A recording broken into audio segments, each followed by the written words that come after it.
I can hear you. All right, thank you. Testing.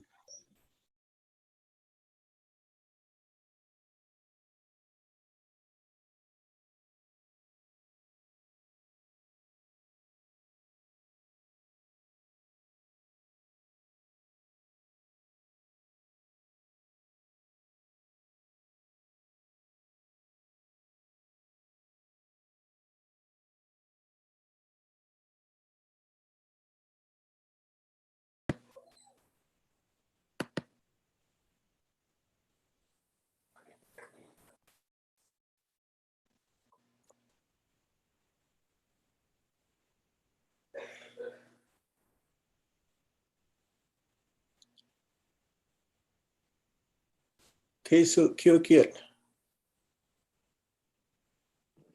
Good afternoon.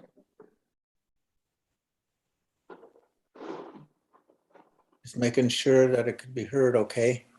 We're hearing you fine, Verna. Got my hecklers in the background here.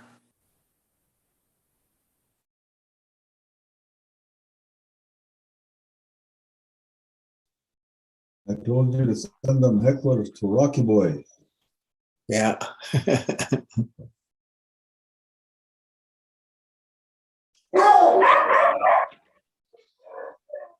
Oh, sounded like they object.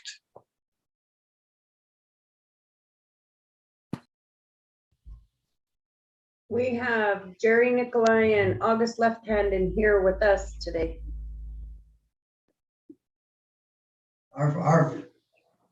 We got Lloyd in here with us.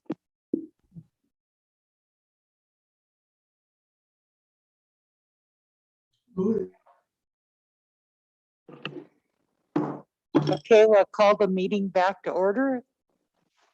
And we've got the cultural committee with us here today.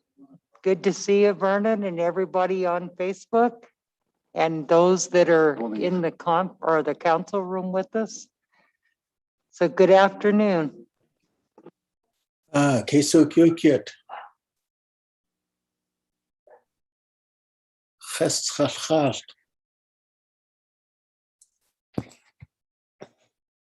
Okay, so if you're ready for us to get started, I guess I can open it up a little bit here.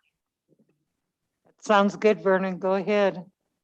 All right, well, thank you, Council, for taking the time to meet with us this afternoon. We had a really good meeting yesterday, but before we get started, I wanted to acknowledge that probably one of the best friends of CSKT in the Bureau of Indian Affairs, who always stood for us and who always assisted us for many, many years. I was sorry to see him passing, and that was Stanley Speaks. And so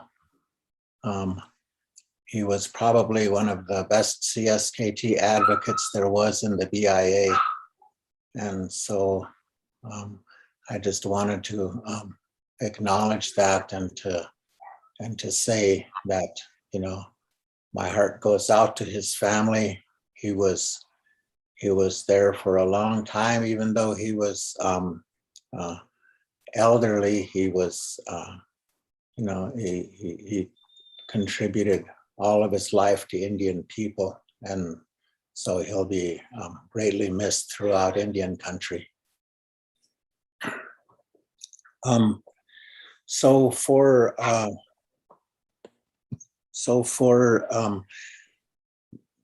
our part, yesterday we had a really good meeting, elders meeting, and there was quite a lengthy discussion with Tom McDonald. I see he's on today after us. And so the elders were able to express the positions which haven't changed. It's the same positions that you've been hearing for the last couple of months in relation to the land closures and the fees and the personnel needs of the fish and wildlife and the the game wardens, etc. And a lot of the things that were said were on repeat, but yeah, they was doing a comment period, and the discussion was very robust and really welcomed, and so it was a good meeting to have. So, but what I wanted to do was to say, to start off with, giving all of my elders group an opportunity to speak up on any of the issues, not only that were discussed yesterday, but any of the issues that you feel like the council should be paying attention to, so we can begin with that. So, and again, thank you, council, for the opportunity and the ear to listen to our group. So anybody can go ahead and get started.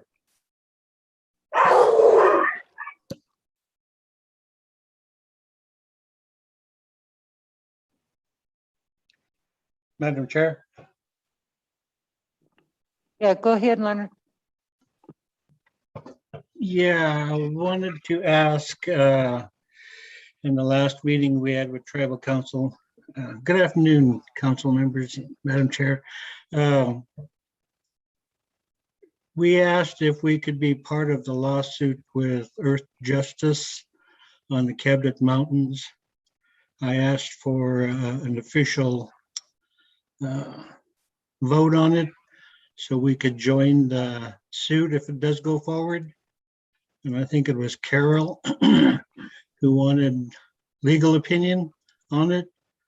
Have you got that opinion back, and what's going on from there?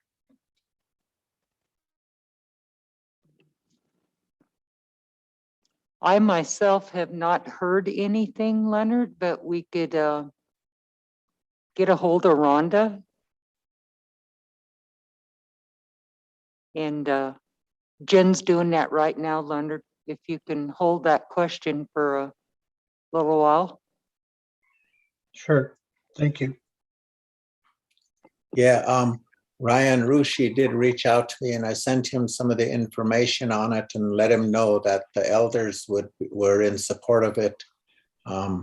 He didn't bring up any issues that there would be with that, but I'll let Rhonda speak for legal on that. But yeah, there for those of you that might not have heard about that particular issue, the Cabinet Mountains are in a very cultural area for the Kootenai people, and so there was the Ksanka Crazy Dog Society joined in with Earth Justice to stop the proposed that was on there, and they were successful in doing so because the Department of Environmental Quality for the state went and they have a law that is called a bad actor law, and if any individual who is the CEO or any company that fails to do any cleanup after any of their mining activities, then they are forbidden from doing any further mining activity in the state. And Hecla CEO was guilty of that, walking away, and the state of Montana had to foot the bill for cleanup in the past. And so the Department of Environmental Quality denied their application, or denied them to reopen the mine there in the cabinets. And but Governor Gianforte directed them to stand down, and so where it's at right now is the Earth Justice and several environmental organizations and the Xanka Crazy Dog, the Kbakachatsin group joined, and they was wanting us to, and of course, all of our Xanka elders all support the issue as well. The attorneys are taking it pro bono and are moving forward with filing a suit against the Department of Environmental Quality to force them to enforce the law and stop Hecla from mining the cabinets. And that's where it stands right now. Thank you, Vernon. And Rhonda just came in, so we'll put the question over to her. Rhonda, could you come up? Are you aware of what they're asking? Okay, maybe Vernon, you can kind of give Rhonda what Ryan had given you. Okay, yeah, I had a brief email exchange with Ryan about the Hecla mine and the bad actor thing with the DEQ, and the Xanka elders supported that, and what we were requesting was for official council approval for the Xanka elders group to be named as part of in part of the action, the suit to force DEQ to enforce the law, the bad actor law, in the Hecla mine situation. So does that refresh your memory? Hello, everyone. Good afternoon. Well, that's Anita, coffee. It's getting feedback. I do recall the situation. The Xanka elders, if they want to join individually, I believe can. What the problem was with the state of Montana is they withdrew their participation in that suit. And I don't know if it's ongoing, but if it is, certainly they can send letters or join the action if they want. Council does have a little bit of a conundrum, given the recognition of the tribal forestry program. So I don't know how they want to respond to your request. Yeah, well, and where it was at right now was that the Earth Justice and the other groups that are all a part of it was filing a suit. They filed a suit, I believe it might have even been this week, to force DEQ to enforce the bad actor law. And so that's where it was at right now.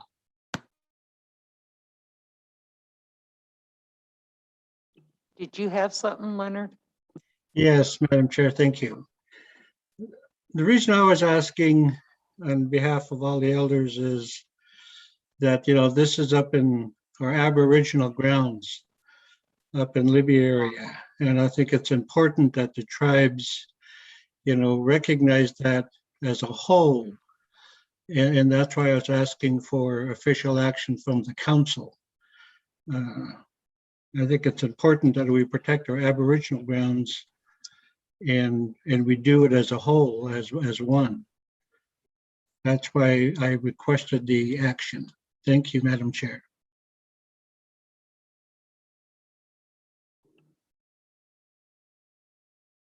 Does council have any comments?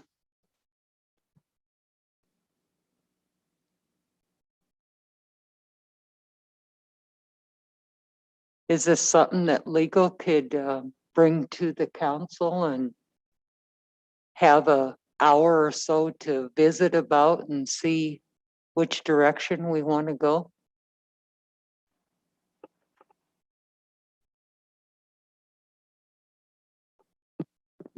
Go ahead, Lynn. Thank you, Madam Vice Chair. Yeah, I believe we were already given the direction on how to go forward with this. So if the lawsuit is still active, let's start the appropriate steps to get involved in it. Go ahead, Rhonda. Madam Chair, if the lawsuit was filed today or this week, we have to check into that and determine where it was filed, who the parties are, and come back to council for your action. Okay, so once we get verification, we'll move forward. Do you want me to come back today then or next week? Whenever you get the information. Okay, thank you. Okay, thank you, Rhonda.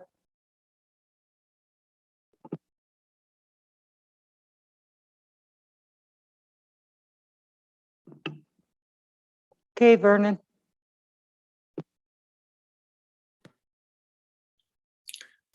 Okay, so then we'll await that, and if I imagine Rhonda will speak to Ryan and any information that she can give, any other information that she needs, I can forward to her from the Earth Justice that sends to me.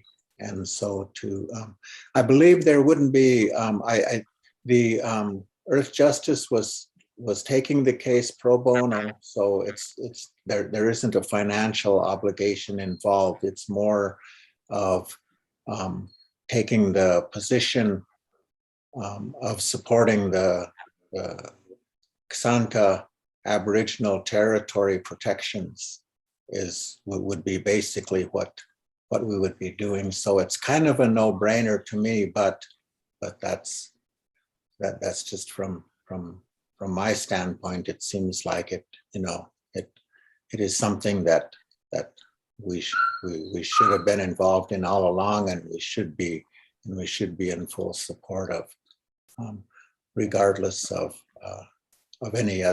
anything that's going on. Protecting our Aboriginal territory, especially from mining operations, is something that should be a priority. One of the top 3 council priorities is the cultural protection.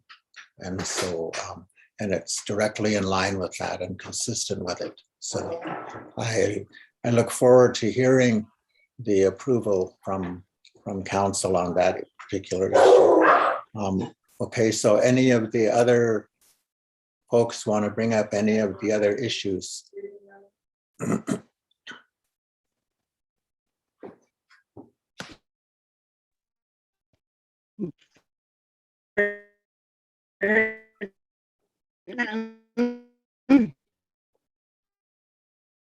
Go ahead, Nada.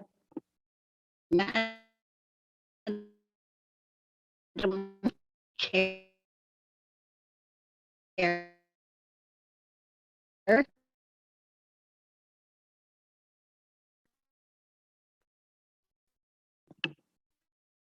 I'm sorry, Nada, you were breaking up while you were talking. I don't know if anyone else did.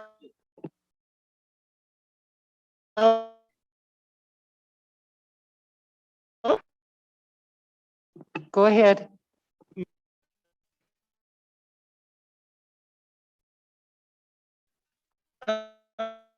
Can you hear me? Can you hear me? What now? We can hear you better now.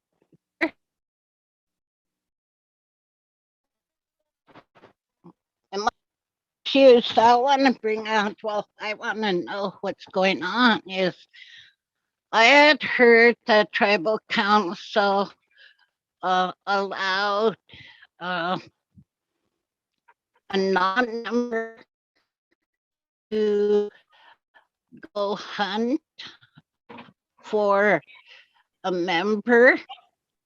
So what's that about? Is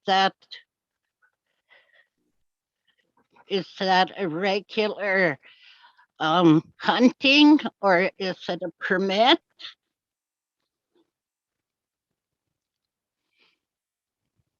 Go ahead, Lynn. Thank you, Madam Vice Chair. Yes, this was brought up yesterday, at the elders meeting. At the time, I didn't have all the information, but I did have Abby, send me the minutes. And what it was is we had a tribal member make a request, for their, I think it was their non-member son to hunt, for them. And she provided a, doctor's statement, and, council went ahead with the approval. But it was for hunting on the reservation. So there's no other person who's a member that can hunt for this guy or whatever. And yeah, that was something that we should have looked into prior to, approving these types of requests. You guys talk about being consistent. The hunting rights has been retained for tribal people, tribal members. And so in order to be consistent, I don't think you should allow a non-member to go hunt. There's plenty of people who here on the res who would gladly go hunt for someone else. And so, because each time you do this, I feel that we lose a little bit more of our rights, our treaty rights. And before we know it, we're going to have someone come in and say, okay, there's going to be no more of that. You've lost it all because you've allowed non-members X amount of time to go hunt. This hunting and fishing was set aside exclusively for tribal people. And I think we should stick to that.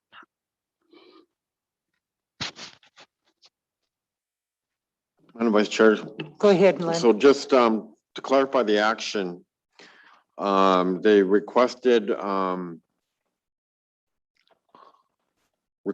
son to assist her while hunting big game due to medical reasons. So I think it was to, help carry out the game and not necessarily, pulling the trigger. This was from what I understand. So it was just a retrieval, right? Yes.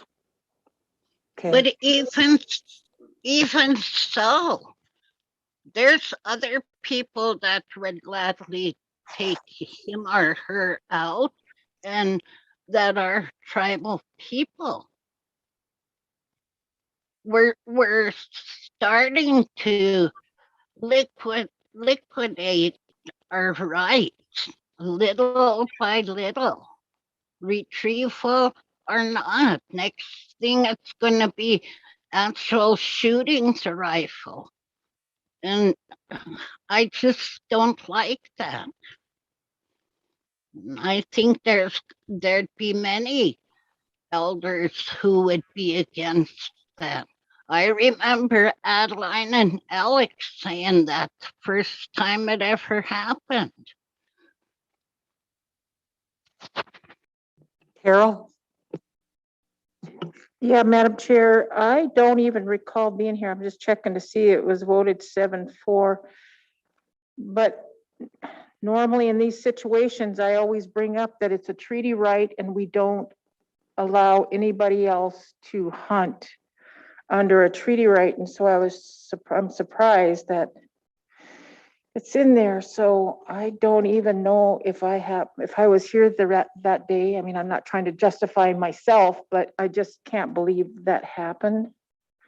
But wasn't she hunting all along? I mean, right up to this time too? So we had allowed it prior? Len? Do you know?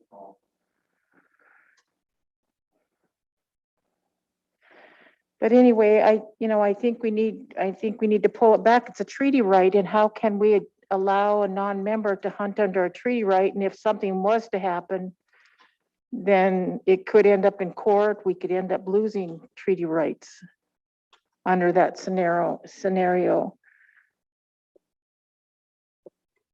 Madam Chair? Go ahead, Leonard. Yes, thank you, Madam Chair. Totally, we shouldn't be doing that as a tribe, let alone as a council approving it.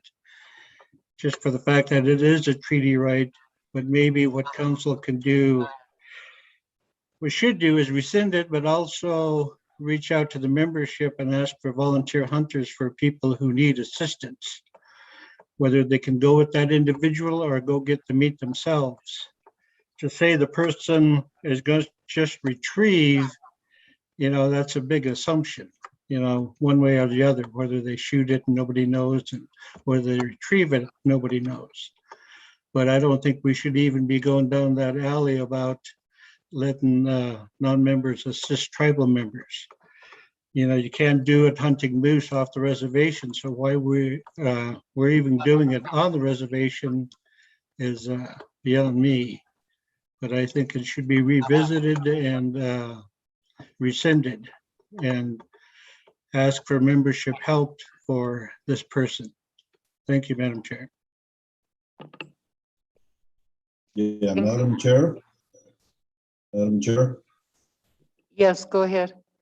this is Francis. Oh, okay. Couldn't see. I totally agree with the rescinding component, because I think as leaders, I would assume you guys know that you're putting the certain things in jeopardy. For the longest time, our people went to jail, in and out of jail, and finally we had to keep fighting in court and take it to the highest court to say, oh yeah, the treaty says you can hunt, fish and gather, etc., etc. And to have something like this within our own boundary line to jeopardize the whole thing, I'm totally against it, and I think it should be rescinded immediately. And out there, we have people out there that will go out and get a deer for you. They'll even skin it for you and process it for you. And I think that's a direction that we should look at, because that's a unity thing with the tribes. So I hope that the leadership takes that into deep consideration and rescinds that whole process. Thank you. Thank you, Francis.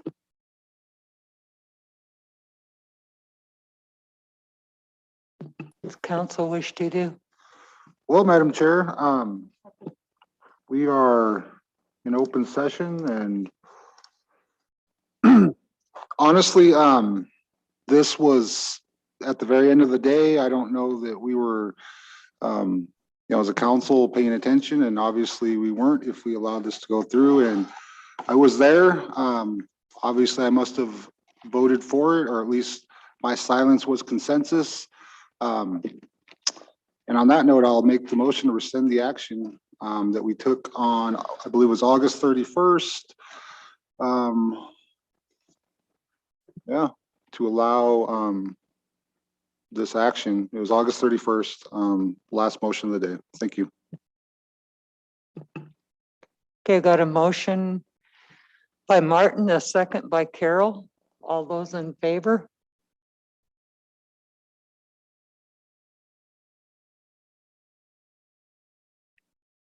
Opposed? Okay, Mike's opposed. Charmel, how are you voting?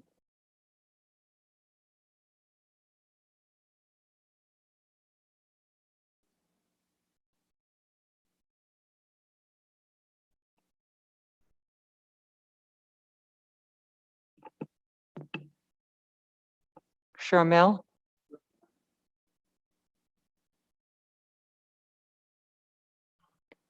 Okay, so 1, 2. Huh? Oh, okay. Oh,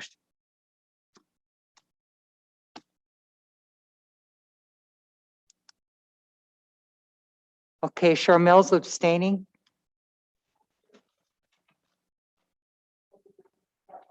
Motion passes, yeah.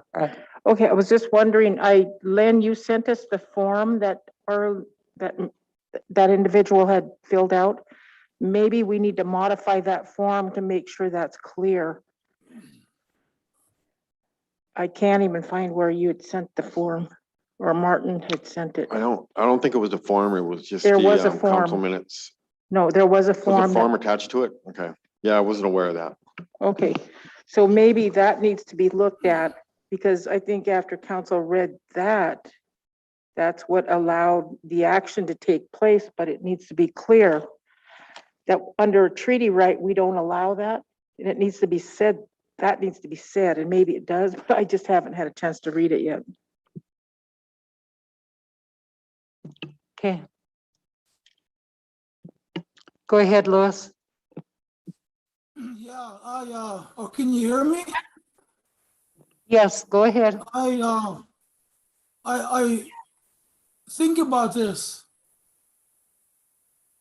and these are some of the things that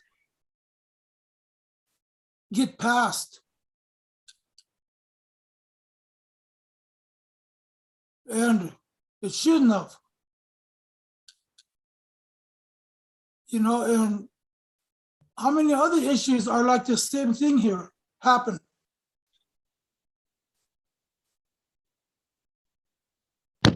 You know, I want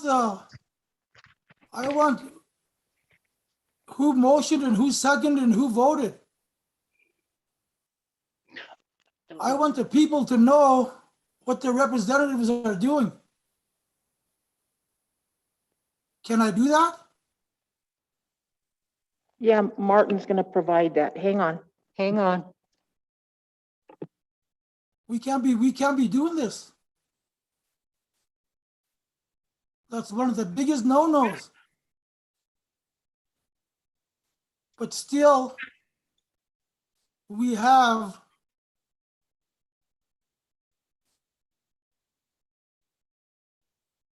our leaders doing this.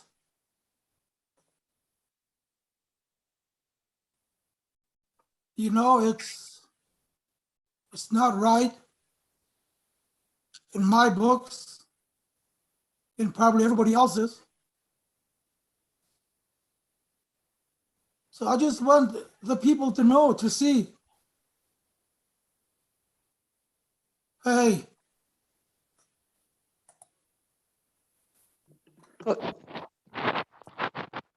Madam Chair, I didn't know if you heard me. I didn't hear you. Oh, I just want to make clarification, Madam Chair, that I was gone for that day for a funeral. I left it in the early morning, I believe, What date was that? on the 31st, It was August 31st. and Bing was Thank you. gone.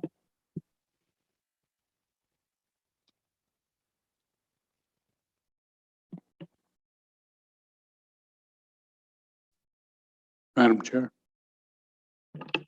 Go ahead, Lloyd. I'd like to make a statement. You know, this has been brought up in the past time and time again. And the way we handled it in the past was our cultural committees had a list.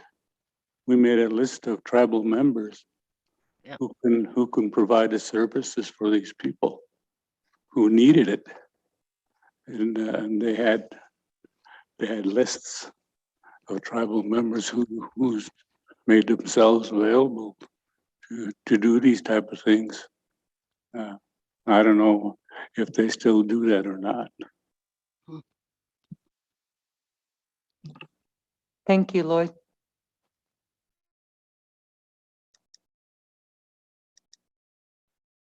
Nita, did you have something else?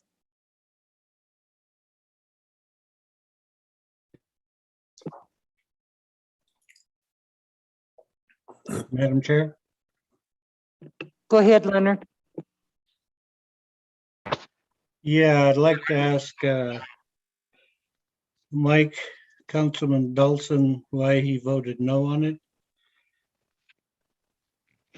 Why he thinks it's okay for a non-member to assist a tribe member on tribal lands. It being a treaty right, I think it's should be unanimous. There's a lot of tribe members out there that need help, and I see that Martin put that up with Arlene Templer. I would volunteer to help, Arlene, or any other tribe member for that matter. But we shouldn't be throwing our treaty rights aside. I think it's important that we keep it as strong as it is.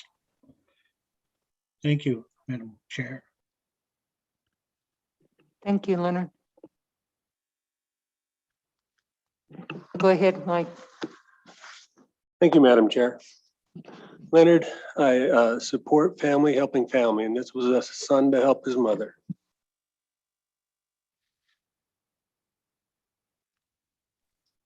Madam Chair. Go ahead, Leonard. Thank you, Mike, for answering that. But I think if that's the case, they can both go off the reservation and hunt and not use our tribal lands for those types of things. Again, I just stand behind our treaty rights. Thank you. Thank you, Leonard. I wonder if there's some kind of report that we can ask Tom McDonald to get us, and if there's something in the form that we need to review and revise. Carol, do you have something? Yeah, I do have the form right in front of me, and it says at the top, CSKT, of course, and then disabled tribal hunter assistance authorization. And I think this was something that used to be used back in the day, and we got tore apart way back then. And so I don't even know how this got resurrected, but I think to just get rid of this form or utilize it in a fashion that we normally would, but I don't recall us using this recently, and that's what's, I think, caused the confusion. Because if there's a form, it must be allowed, right? That's normally how we would think. And so I don't know how the form got resurrected again. Okay, so thank you, Carol, and I will ask Jen to get a hold of Tom McDonald as well. I'd like them to come in and talk to us about this form. I don't remember another one going out either, but Tom is scheduled next. go ahead, Vernon. Yeah, I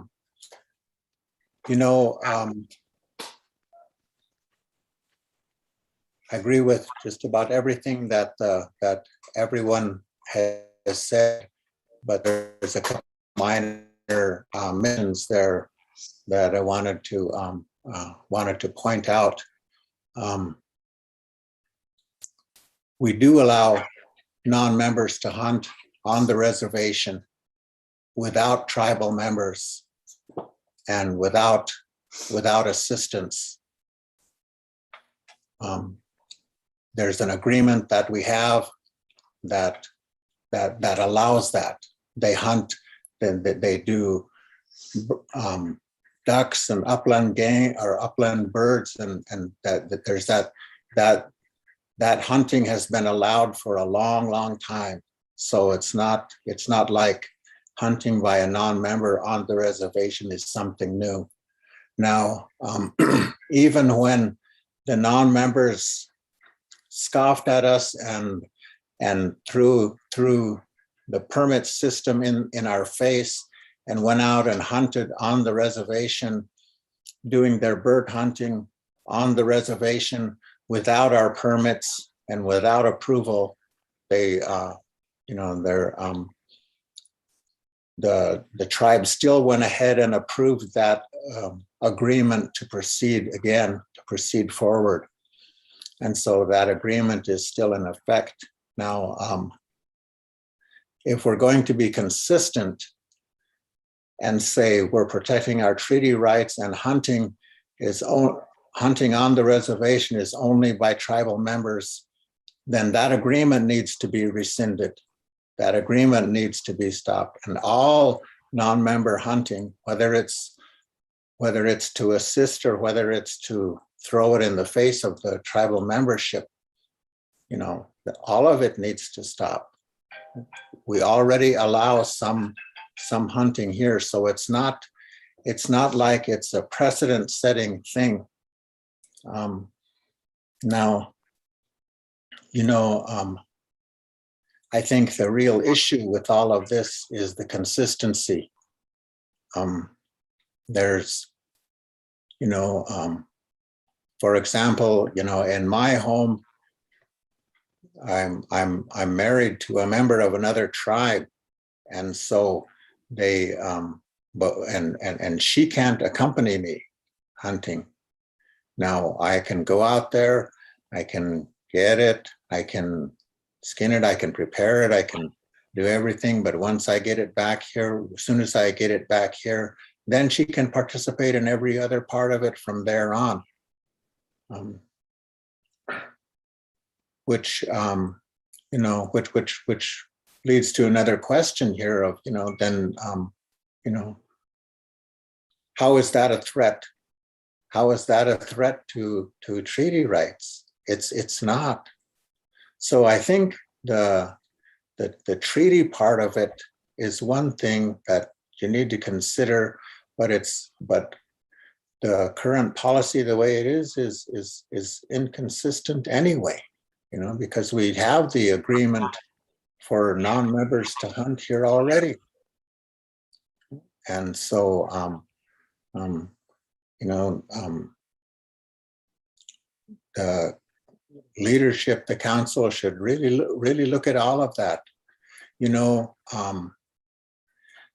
I don't think it's a threat to any of our treaty rights if we do our own adjusting by ourselves.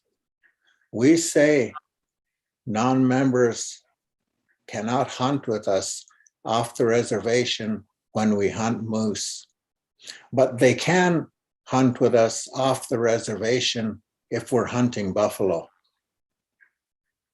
Non-members can't hunt on the reservation unless they're bird hunting. And then they don't need to even have any membership present. There's some inconsistencies in the whole way that you look at all of that. So the bottom line is, we say how it goes, and it's not a threat to the treaty. What's a threat to the treaty is letting somebody else tell us what violates our treaty, or what is allowed and what isn't allowed on our treaty. We can interpret that and we can say what it is. If we want to make agreements that to allow hunting, to allow tribal members to guide non-members hunting, we can do that. And that's not a treaty right threat. Other tribes do it. So I don't think that the treaty aspect of it is really the big threat. I think that the consistency part of it, in looking at our own philosophy as a tribe across the board, is what really needs to be looked at and evaluated and say, this way of doing business would be consistent with our traditional cultural values. This is the way we will do it. The suggestions that are coming forward for, to hunt for other people, that was good. I think what as far as lists go, not only to get a list of people who would hunt for other people, what we need is a list of those that don't have a hunter that would like some assistance. And then those of us that do hunt and that do share and that know the traditional way of the best way to protect my hunting is to share what I have with you, with others, with those that need it. You know, they can look at the list of people who don't have hunters and who would like wild game, and then they can go make sure that they're taken care of. So, you know,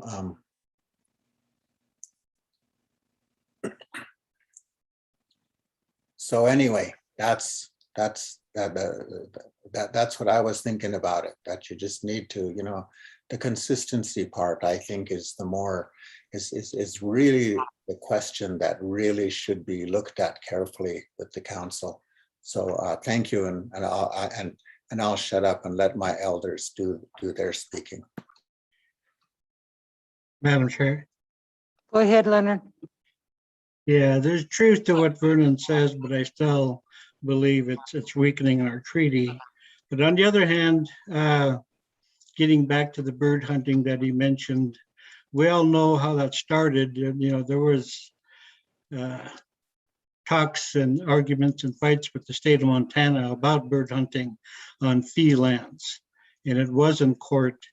And we all know that Del Palmer was down there with the TV crews and everything down at Nine Pipes, you know, wishing for the tribes or the state of Montana to pick them up. And that's where we're in the dilemma of having that agreement with the state for bird hunting, upland and ducks and geese and what have you. So yeah, it does need to be looked at. But, you know, for the council, the elders, the membership as a whole need to be educated on why some of these things do exist and keep them apprised of when things do change. Because, you know, the present day council right now wouldn't be looking to be asked to rescind an action about hunting or any of those things. So yeah, consistency is definitely a problem, but also educating our tribal members is a problem, let alone the administration of our tribes.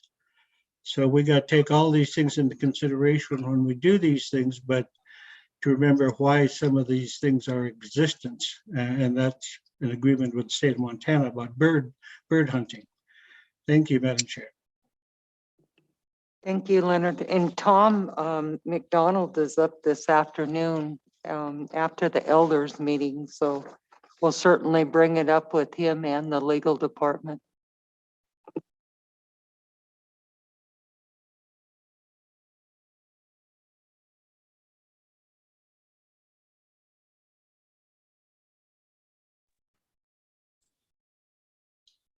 Yeah, Madam Chair, Go ahead, Francis.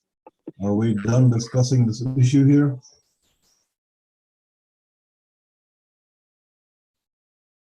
I don't see anyone else's hands up.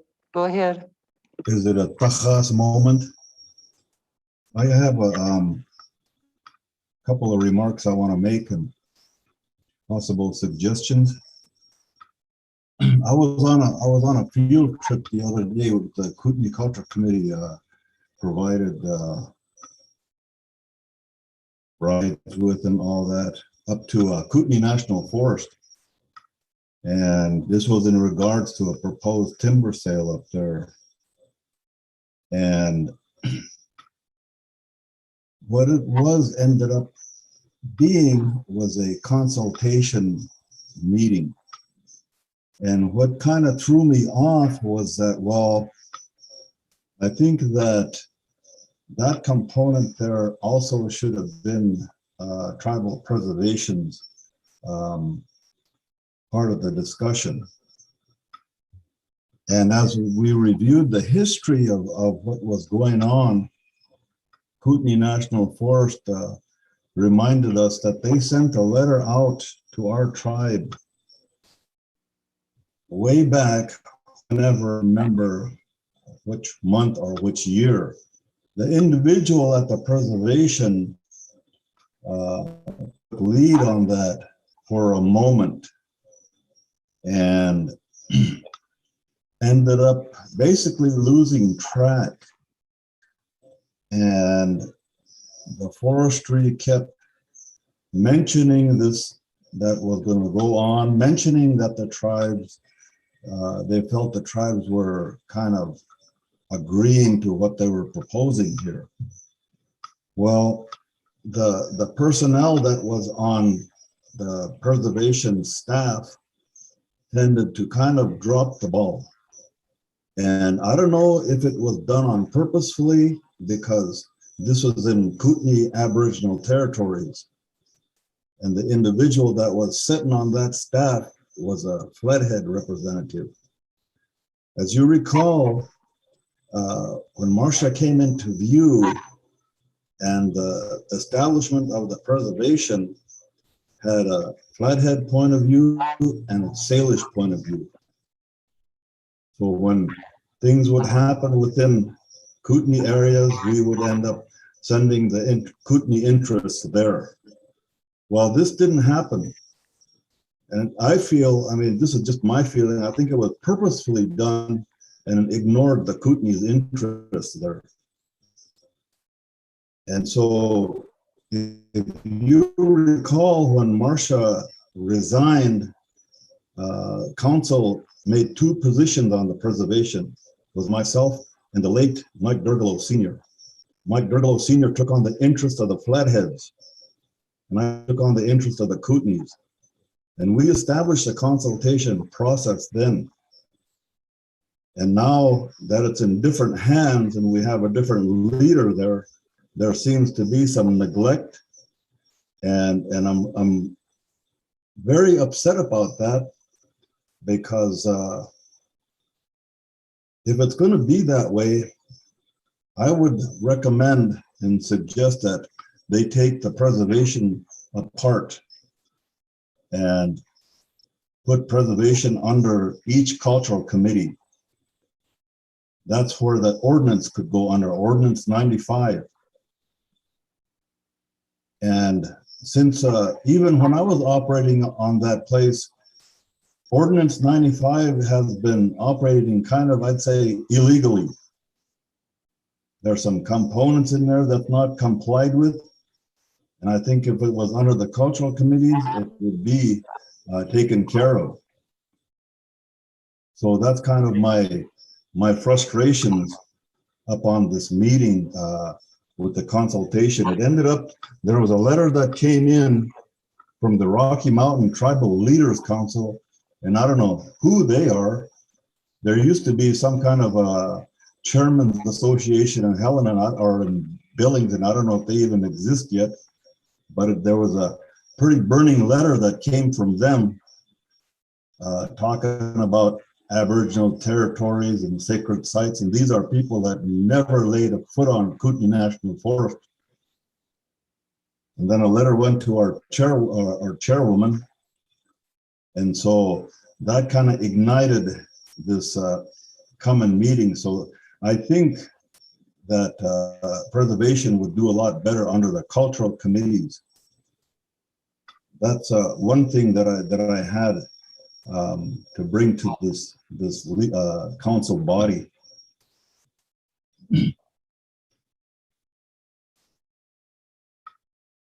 The other thing, I got like 1, 2, 3, 4 points here.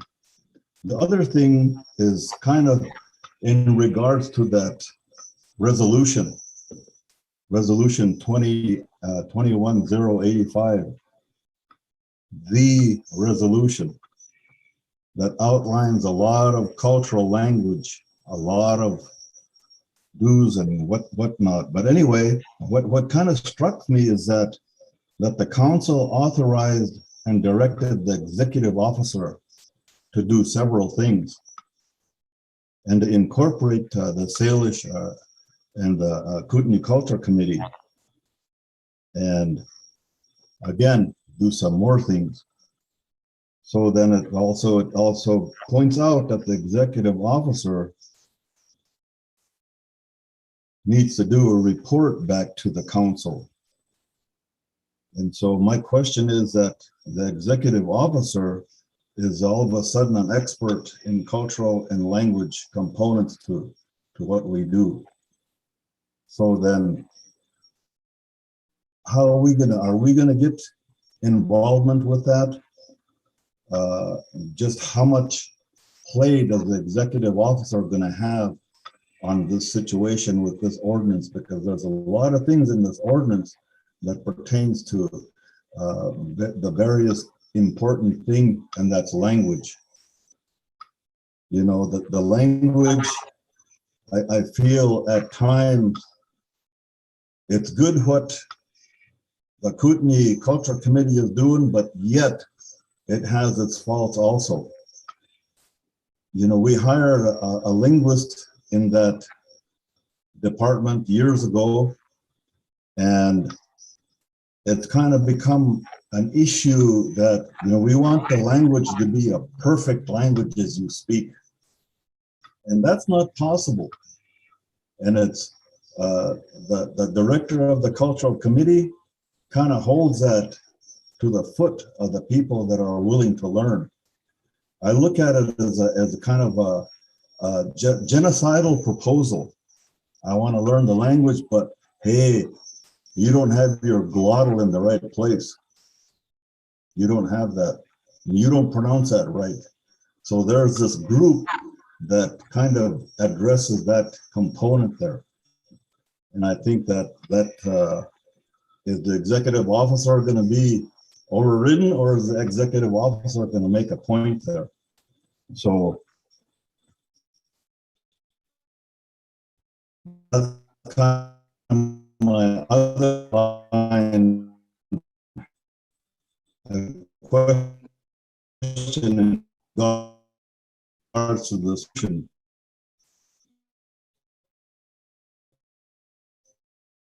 I think you kind of broke up, Francis.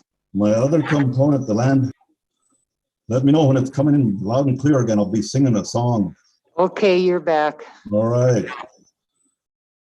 So the closure, you know, I like the idea of closing it. And then on the other hand, the idea is we need to strengthen the ordinance. We need to up the permits that's there. I've been complaining about Chief Cliff area. I've been complaining about the rock mining there, and not a goddamn thing happens from anybody. It just sits there and our rocks go out one rock at a time. So I just wanted to point that out. And that's probably why we're so weak in our spirituality today. When they say Nupika, well, what's Nupika? Well, it's depend on Nupika. That's why of Nupika. It wasn't because of Senator Dane. So that's my thing on this land component to that. Kind of my last issue here is, you know, they're talking about medical marijuana discussions here. I guess my first question would be, how many of you sitting on council today has used marijuana? And would you be willing to admit? Probably not. So I think that that issue is not going to lay to rest. It's not going to lay to rest because we are a part of it. I can make a wild guess every one of you, plus myself, smoke marijuana. And so then I think we need to utilize the resources and get the benefits from it to support some of these programs. sink it back into either the cultural committees or the youth groups or education groups and how it's going to work. And the way I see it is you people are the ones that were elected to do those things, rather than sitting around arguing about other things. You guys need to look beyond your leaders. We don't have no more chiefs. We don't got no chiefs around here. And we did it to ourselves in 1934. When we adopted the Constitution and bylaws, we killed the chiefs. No more. So that's kind of the thing with that marijuana. I want to share a little story. In the past, I was approached by tribal members on this reservation, and they were talking about peyote at that time. Peyote is a strong effect to Indian people. They have even a Native American church organization. They have a garden they go down to in Texas and collect all this medicine, they call it. And they come back and they do ceremonies. It's involved in ceremonies. There was individuals from this reservation here that wanted to establish a legal Native American church. And I don't know how my name got thrown in there. I know, but I ended up at a meeting at these people's place, and there was other tribal members there, and there were younger people, and so they wanted to establish a bona fide component, so they'll have a place to store this stuff, a place to go and have their ceremonies, and et cetera, et cetera. And the people that came in from the other tribes said, oh, you know, you guys will fall into trouble with your elders. When that happens, don't listen to them. So I'm listening to all this, and I think my suggestion is that you have to take it to the elders committee here to have it looked at by them. And far as they got with the Flathead Elders Committee, and one of the elders there booted them out. So that was so much for peyote. And as some of you may know, it is a strong part of the Native American church for many tribes. I just wanted to lay that out there in a comparison avenue for what we're coming up with this on this marijuana stuff. I would be in support of if we're going to use it to benefit. And the people that need it for medical purposes, that's got to be legitimate for that purpose. That's all I have to say right now, Madam Chair. Thank you, Francis.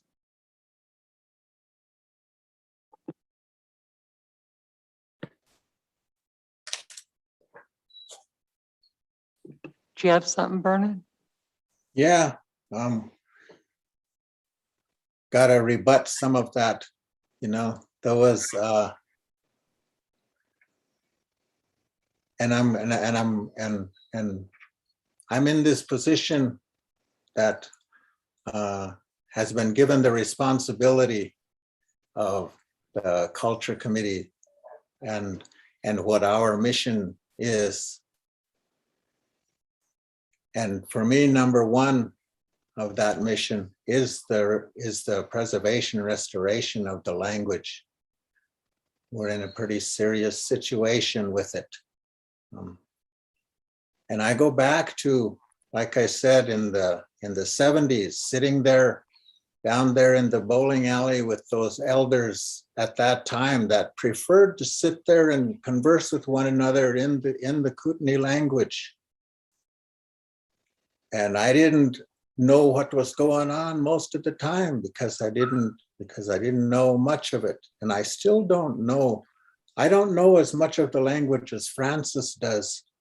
But those elders that were sitting there said, Francis is a baby talker.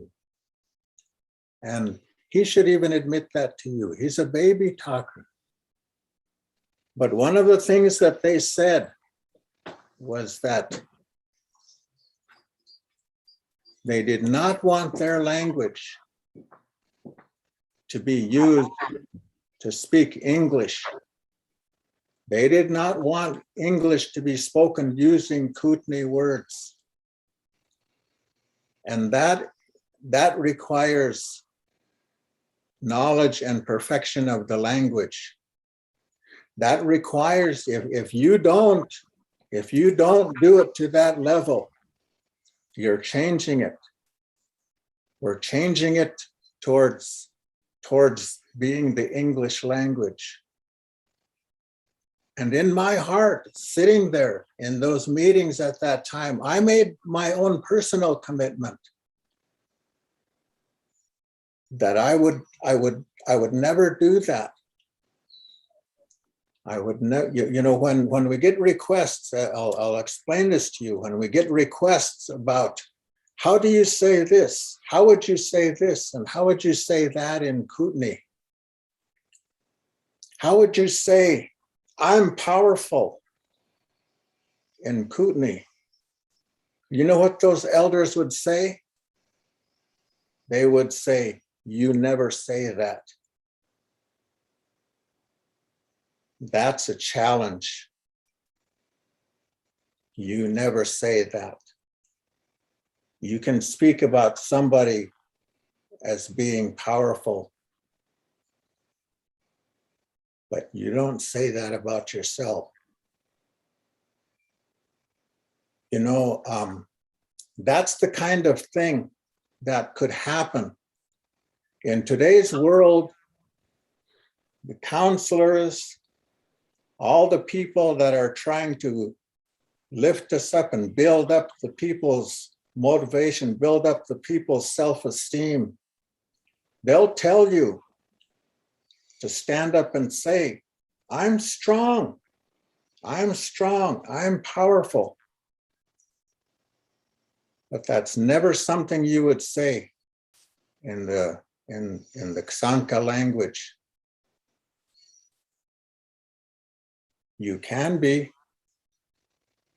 and you do it, but you never brag about it. You never say it. And so changing, you know, languages naturally shift. They just naturally do. What I'm talking about isn't natural language shift. It is a very drastic bastardization of the language to say, how would you say this phrase and take an English concept, an English way of saying something? How would you say that in Kootenai? And then translate it and make a big poster or sign of it. It might be that those elders wouldn't talk about that.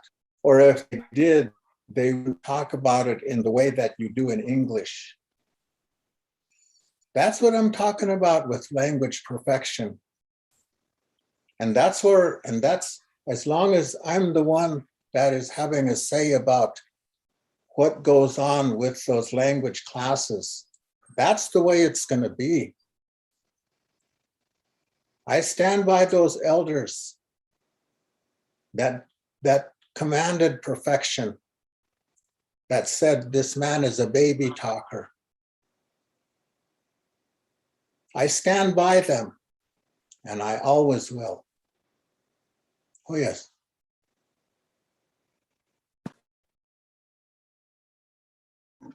Madam Chair, Go ahead, Leonard. as you can see, we have pretty good discussions in our elder meetings. And we're all adult enough to take criticism from each other. And our language is changing. We're a living culture, or a living language. I mean, you see the Kootenai Dictionary, and there's words in there that didn't exist 20 years ago, 10 years ago. 100 years ago. So it's difficult nowadays for us to be like our elders because we're in a different time. We're in a different time zone. The things around us are different. Our community is widespread, not like it used to be when Vernon, Francis, and I were all growing up. We're all about the same age. We all have strong opinions about our community and our Kootenai and our Aboriginal grounds. And we all stand by what we say because that's what we believe in. That's what we were taught. So it's difficult. And I think this is what, I shouldn't speak for those two, but this is what I miss from our council. I don't hear them speaking like this. I see Mike Dawson on there. He'd rather chat in a quiet chat than to speak up in tribal council. He's an elected council person. If you have something to say, Mike, say it to all of us with your own words. You don't have to type it out. If you're going to be a leader and you want to be a leader, then lead. So there's a lot of difficult things ahead of us. And we need to sit and bring them out and use that anger, frustration, and whatever you want to call it, but do it in a civil manner. That's what's important. My dad never did want to do the Kootenai dictionary for the longest time, and he slowly changed. So there's change from our elders and change from the three of us that are about the same age. And we've learned that from our elders, from different elders. And our elders, even if we talk to the same ones, would tell us different things. They wouldn't all tell us the same thing. That's how you learn. And that's how you bring it forward. So it's important that council, when they hear us speaking, to try to see it through our eyes and not try to interpret what we're really trying to tell you. Hey. Thank you, Leonard.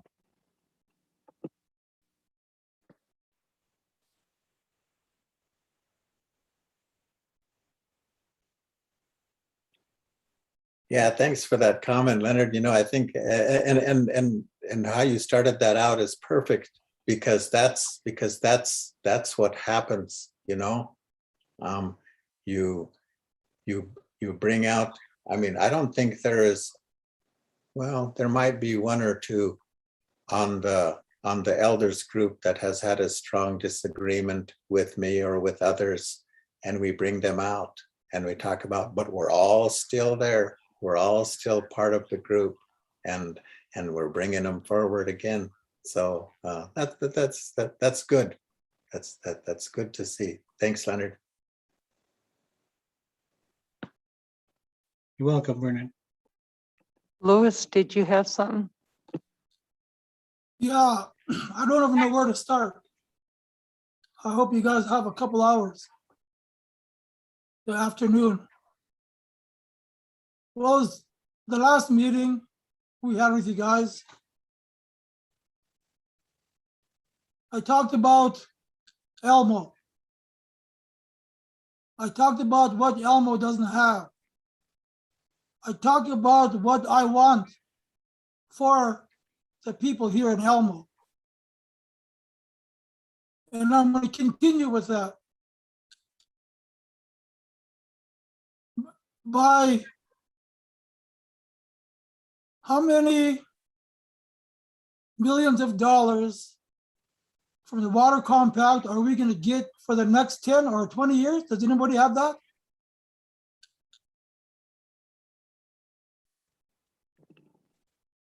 $9 million. 90 million for the next 10 years.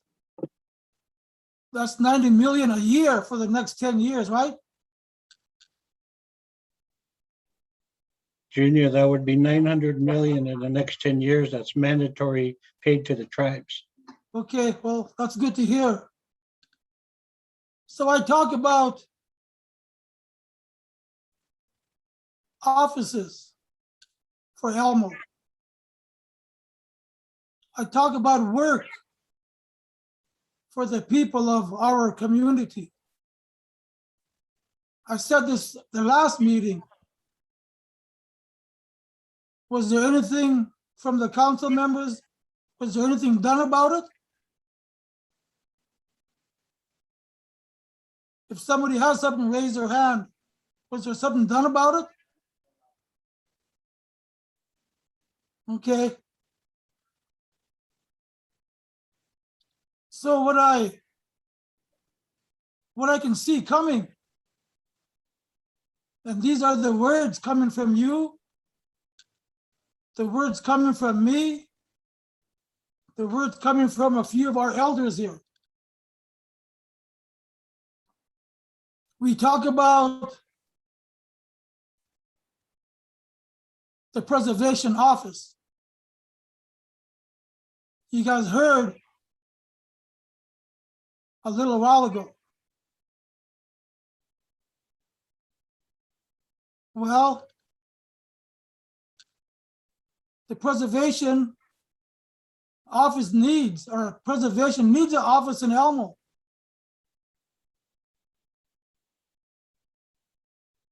And I believe the preservation don't have to be under Kootenai culture. Vernon said it himself. He's the language man. So I believe once our office complex comes up, preservation will have an office there, and they'll be under council.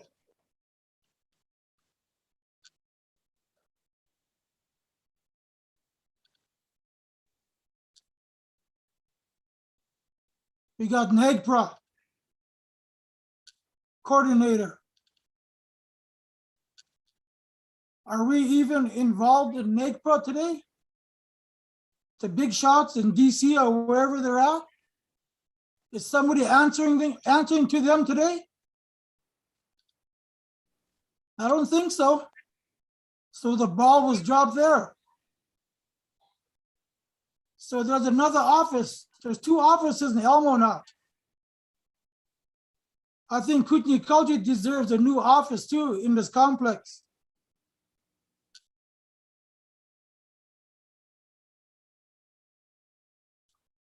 So that's what I want you guys to hear again.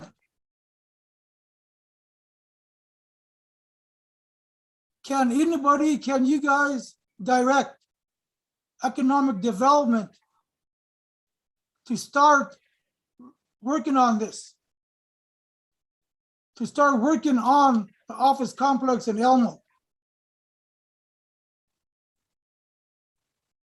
So can you today have someone start looking into it for me? Somebody, what do you guys do? Second and all this, can you guys do that today? To start have somebody looking into this for me? Chairwoman?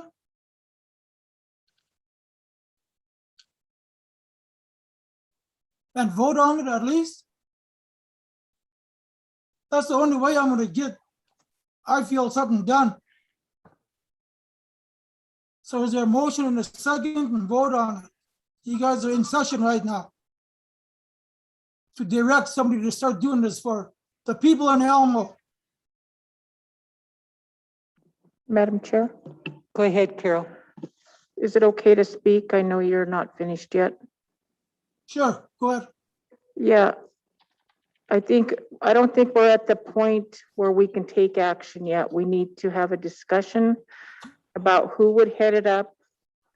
Then there's planning. There is also appropriation.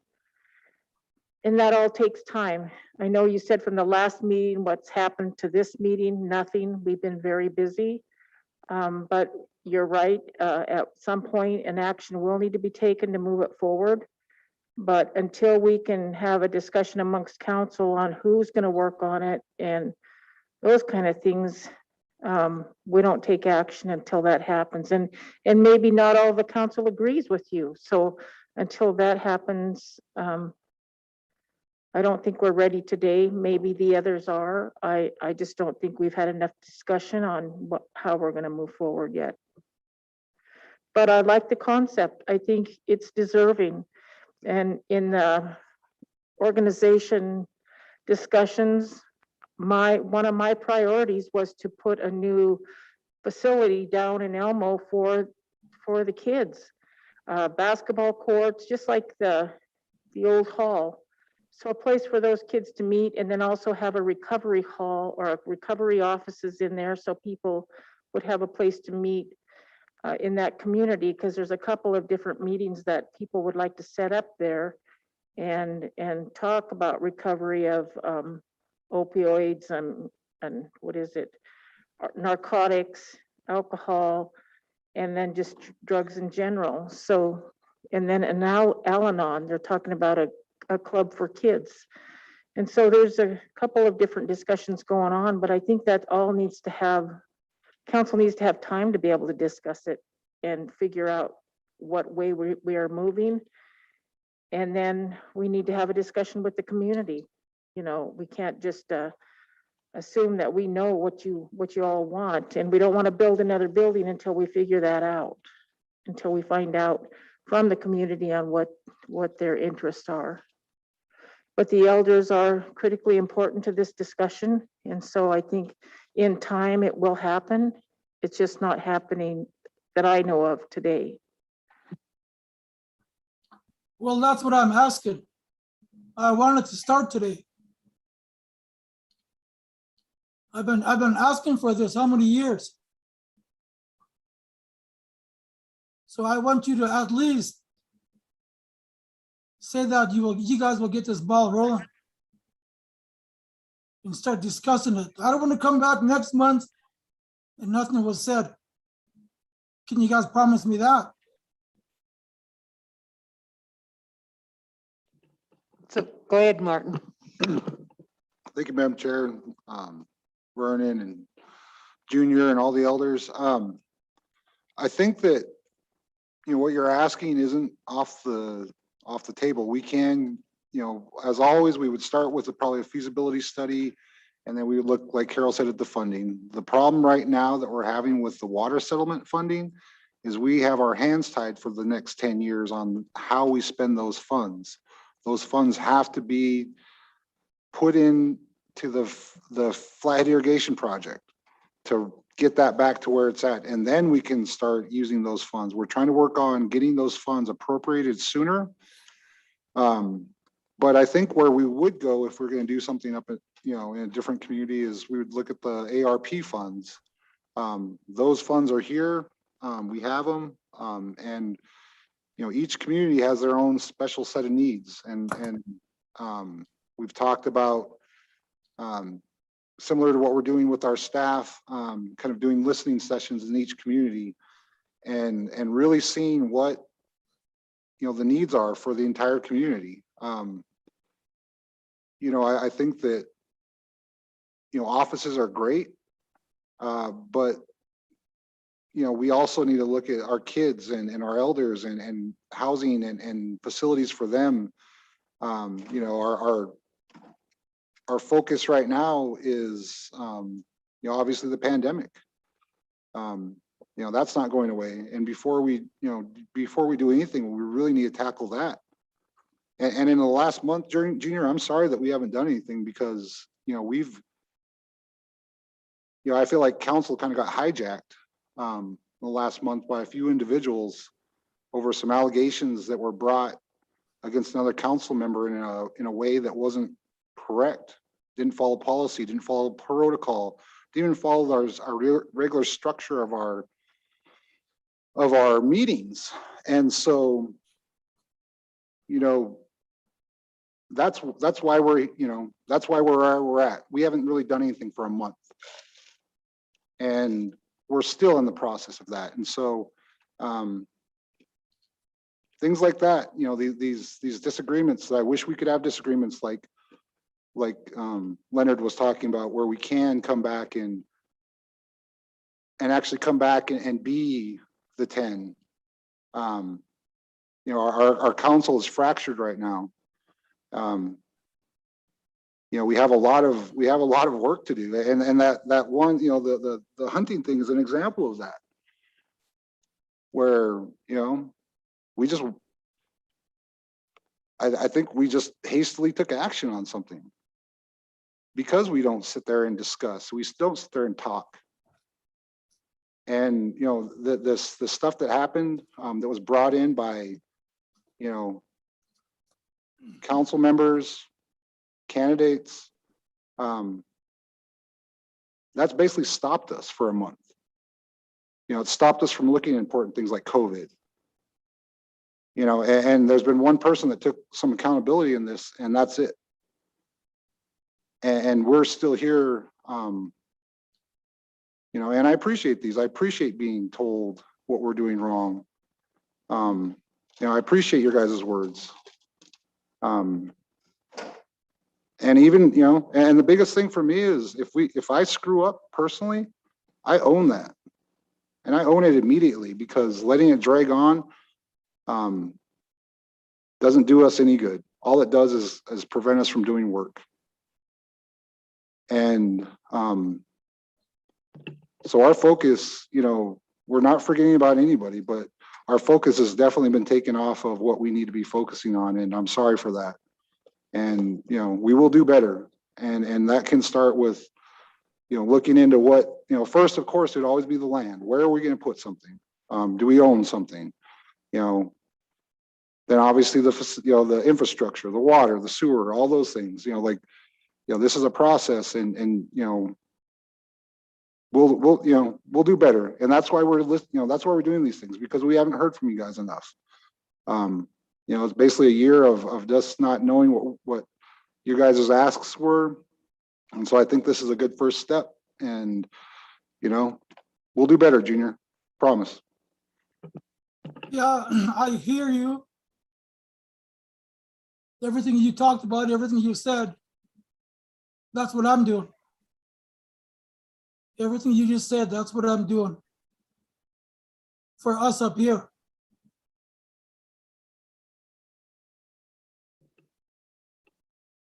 It's, oh, somebody have something? I was just gonna say, thank you, Louis, and it's not that it's not going unheard. I feel bad because I don't think that we have enough time to listen. We've got this hour and a half set aside, and it never seems to be long enough to listen to what you guys need. I'm hoping maybe we can set more time aside. I don't know, Vernon, if you can request that, but we've got a letter that we have got to get out and vote on here by 2:30. So I feel like we're just kind of pushed into a time clock here. But your issues need to be heard, and I feel really bad that you guys feel that they're not being listened to. I think economic development could help us. I know they were looking at that store up there. I know there's been other businesses that didn't make it. I live in a place down there. We have nothing, not even a gas station or a store. So it just seems like you're out of sight and out of mind the way you feel. And that's the way the residents feel in my district. Yeah, well, just my last few comments here. I guess I come to you guys and I sell my piece to you guys. I don't have nobody doing this for me, and that was a concern of mine. As far as to me, we have 2 representatives from Polson. So I talk about wanting to change this. Talking to I guess to you guys. This boundary that you guys have, the district boundaries. You guys all know you guys have 2 representatives from Polson. And I don't like that. That's why I'm here talking to you guys, because nobody else will talk for me. So I want somebody to start looking to change that boundary line. I want somebody from Elmo representing us. That's what I want. And I got a bunch of stuff I want to talk about now. We're out of time. You know, it's, I don't know if Leonard checked on that land for sale in Elmo. I asked last month. Did you do that? Were you referring to the post office property? No, down by my sister Rosemary's. Last month I asked you. No, I did not. How about the Kathy Himmel property? I asked about that. What were you asking specifically about that property? I know we discussed with Wildland Recreation about the limitations that the community has expressed to me regarding opening it up for public use. But See, no representative, no representation. No follow through, no follow up. You guys kind of see where I'm coming from?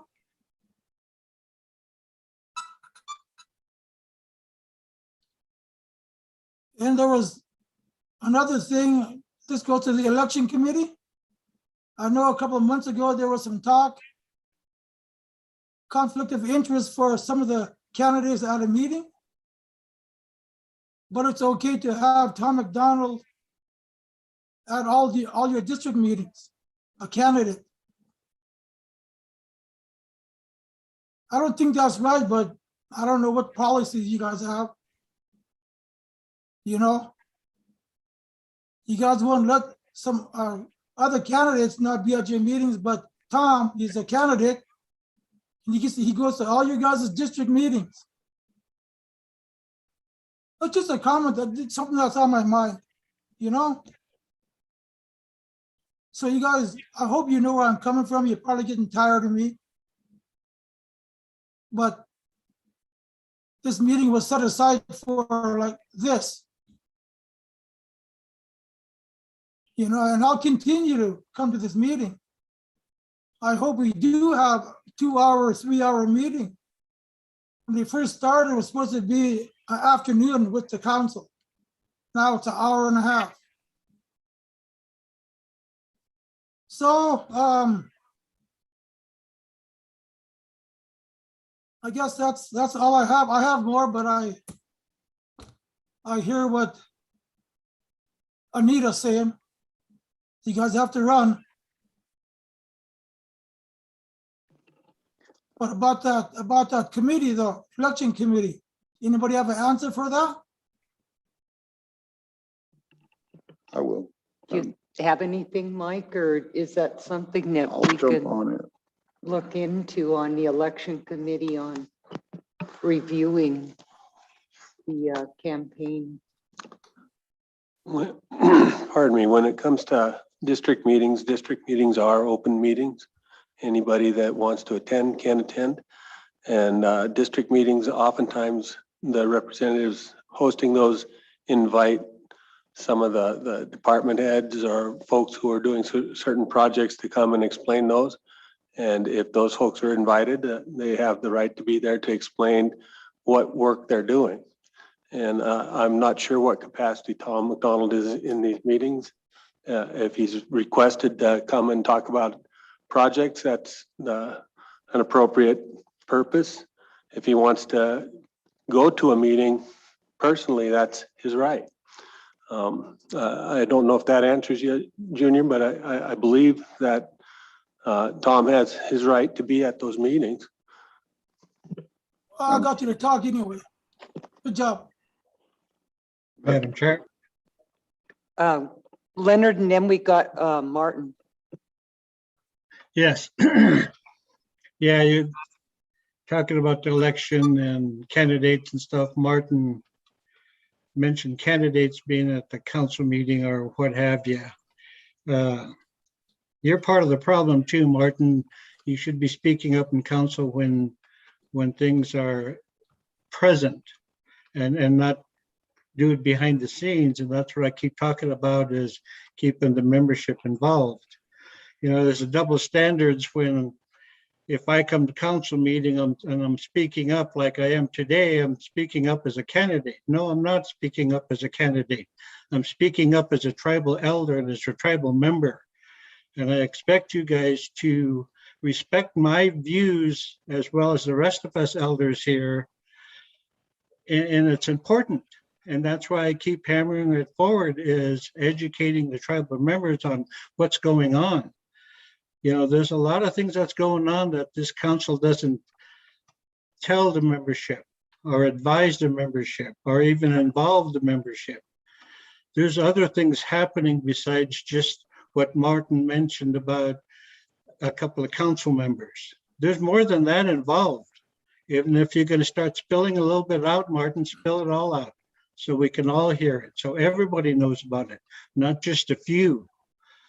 You know, it's important. These elections are important. And I've always hammered that we have to have more than 30% going to the polls and voting.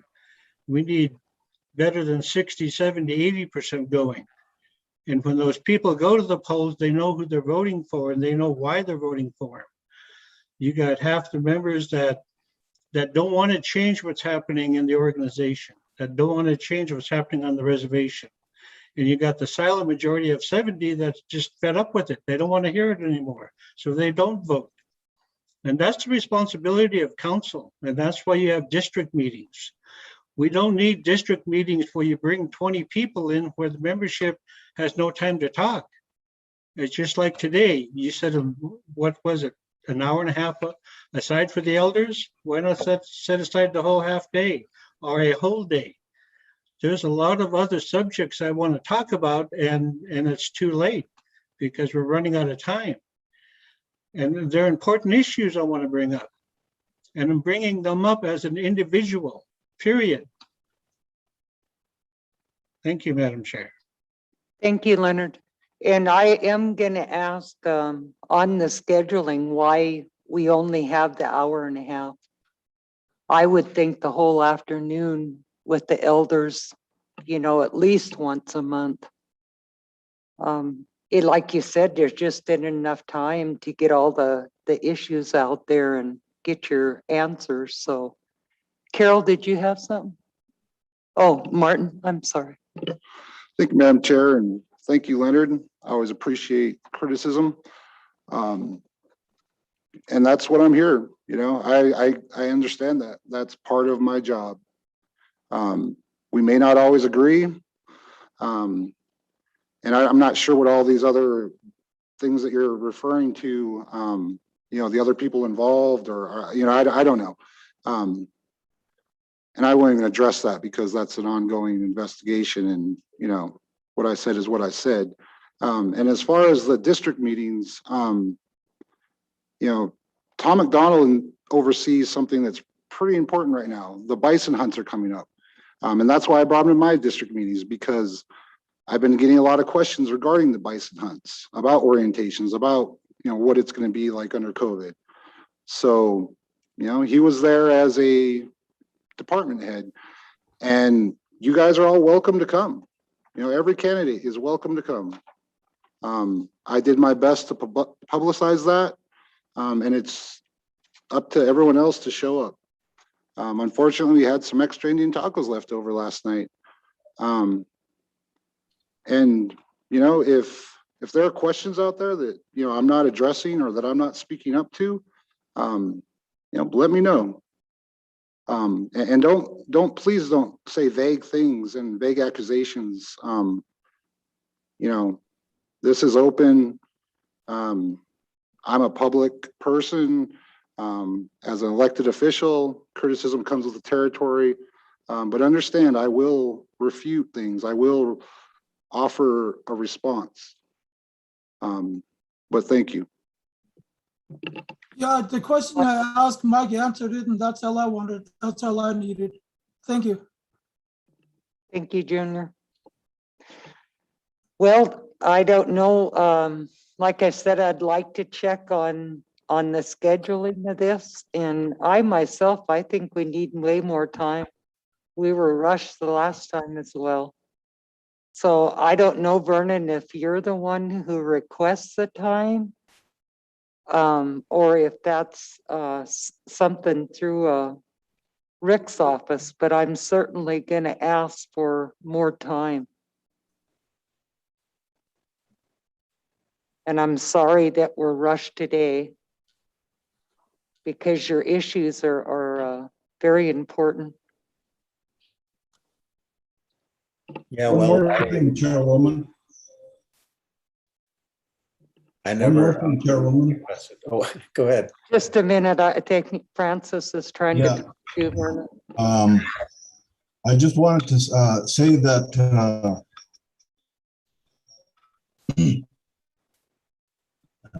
I was baby talking to myself back there with my two buddies, as you see them on the screen. Anyway, just a reminder, a quick reminder. When we started this here, Vernon let us know that we're going to be meeting with the council, and one of the elders reminded each and every one of us, plus the leadership, that we didn't want to turn this into a dog and pony show.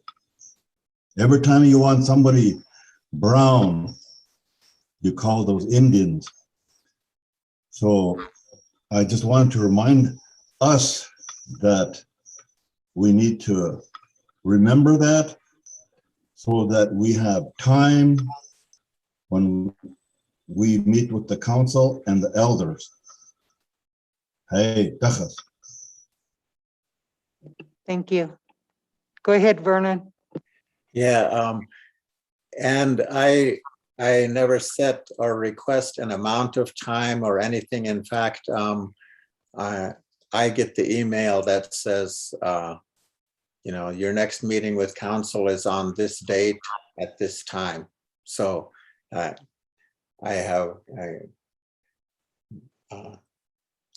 council meeting with the elders was a council request, and you know, he says, yeah, well, can you meet with us monthly, and you'll kind of get a flavor for how our meetings are, and you know, and so we will, you know, and I'm glad that things are going this way, because you know, when you're facing a lot of difficult issues in there, if we were all in agreement on any issue, you know, then that issue would be an easy thing to discuss, an easy thing to get past.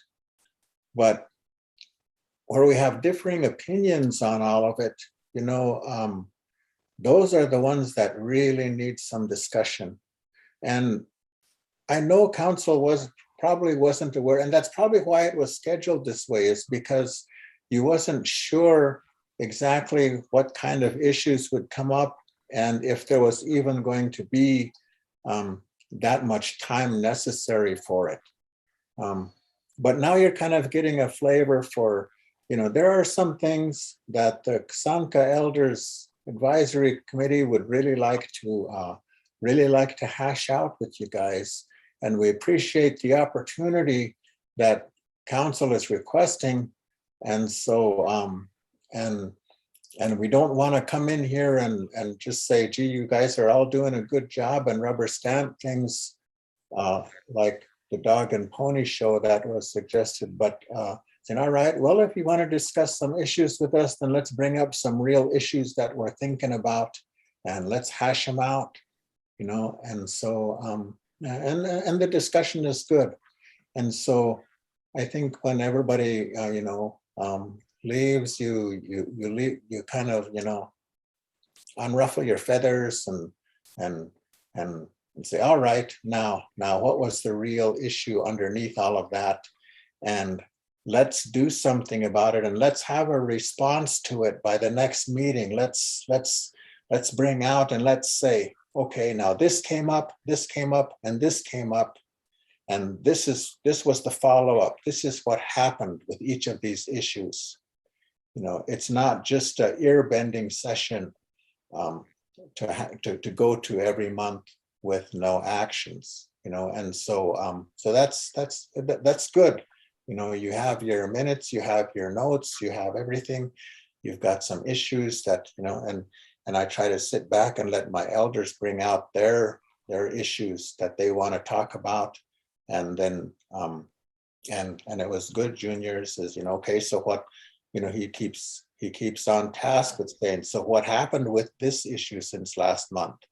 Certainly, some things aren't going to be resolved from 1 month to the next, and some of them are going to even take years to work through, but what has happened since the last time, and that's good. So you're kind of getting the idea of what the Kasanka elders want this meeting to be about, which is to say, all right, you want to discuss issues with us? Then let's talk about these issues and let's see what is being done about them.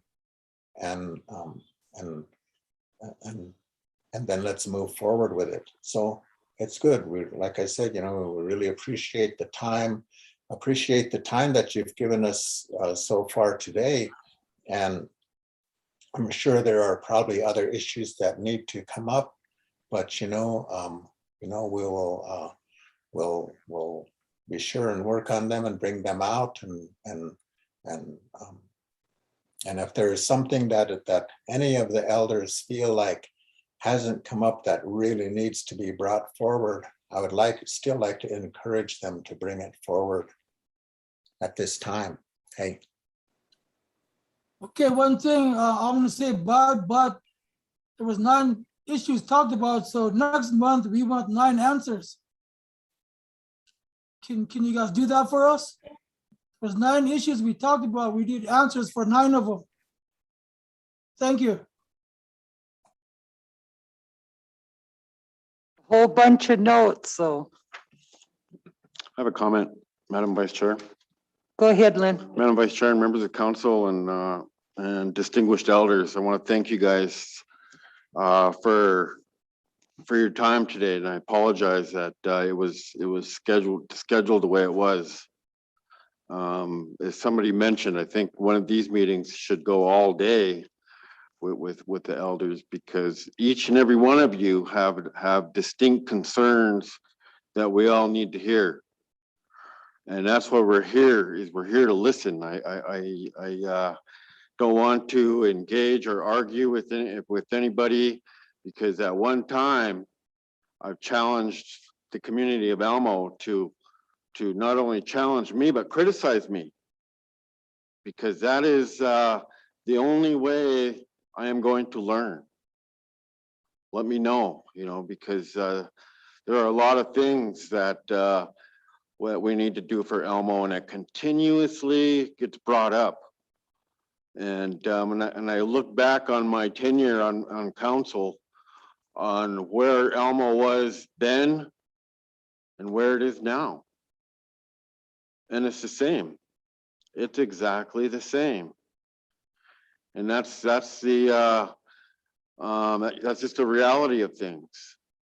Yes, there's been a lot of discussions, or a lot of ideas that were brought out into this council that were discussed, but were just never brought forward.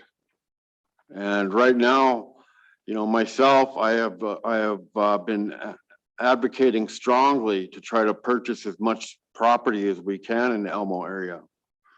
And that's where we need to start.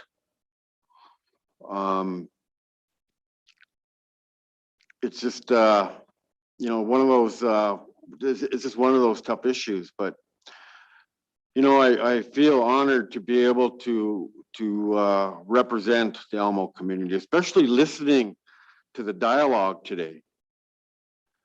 At the end of the discussion, we're all able to be cordial and realize that we had to get some stuff off our chest. And everybody talked about it. And at the end of the day, it's all good. We're still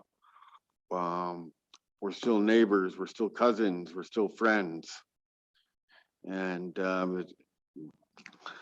but anyway, I just wanted to just briefly mention that, and I apologize to you guys. I hope we can plan a full day discussion with you all, because a lot of things to talk about. So thank you. Madam Chair? one more thing. Oh, Lloyd, pardon me, Lloyd, you're first and then Francis. Yeah, I'm not gonna talk baby. Hey, jokes, no. There was one issue that really that we should have talked about, and I should have brought it up earlier, I guess, because a road, when the closures of different areas for off-roading, you know, that was a big issue yesterday at our meeting, and we talked about this for quite a while. And I just wanted to make sure that you guys got it on your docket or whatever, that this is an issue that our elders were talking about, because even today, we got people up there with machines that's parked along the highway, and they zoom up on our property up Big Draw. Matter of fact, every day they're parked there. A lot of them are out-of-staters and what have you. And it is a big issue. They're off-roading and every dang thing else, and people are getting disgusted about it. Besides, you know, the taking of our rocks and what have you. Okay, I just wanted to mention that. Thanks. Thank you, Lloyd and Francis, and then we're gonna have to wrap it up and hopefully get us a lot more time here this next meeting. Be quick, Madam Chair. I got a note a while back from I think it was the Cultural Committee, and this is in regards to, there's a proposed project that'll be going on Highway 2, just east of Columbia Falls, in an area called Bad Rock Canyon. It's an issue that's been going on for several years.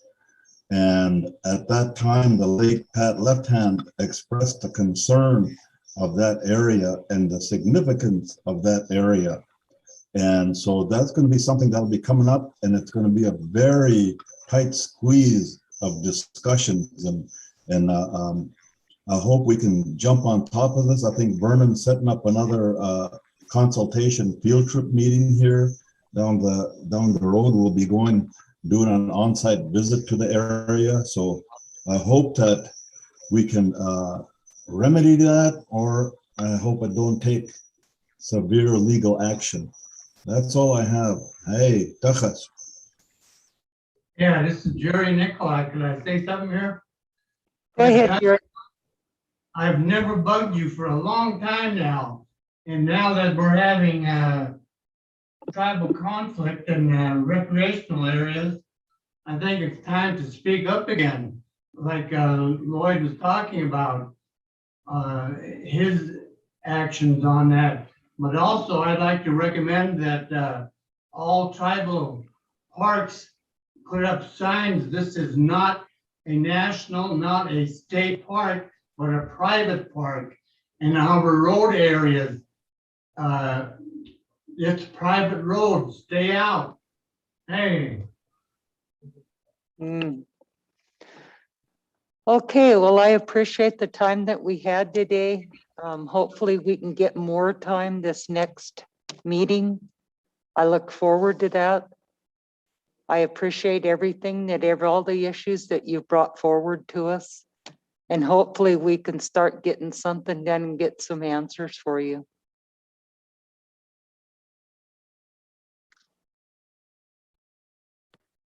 Okay.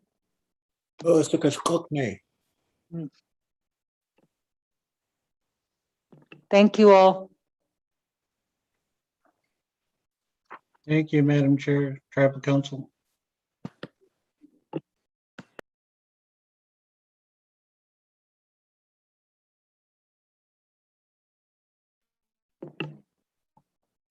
Okay, Jen, I see that Ryan is on, and then we have one other issue.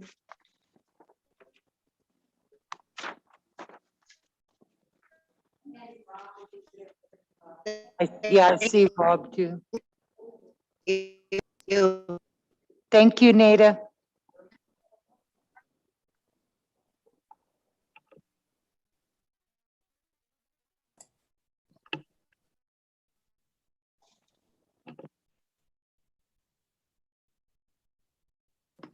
Okay, so Ryan, Jen shared the joint proclamation. Is that what you're wanting to discuss with us?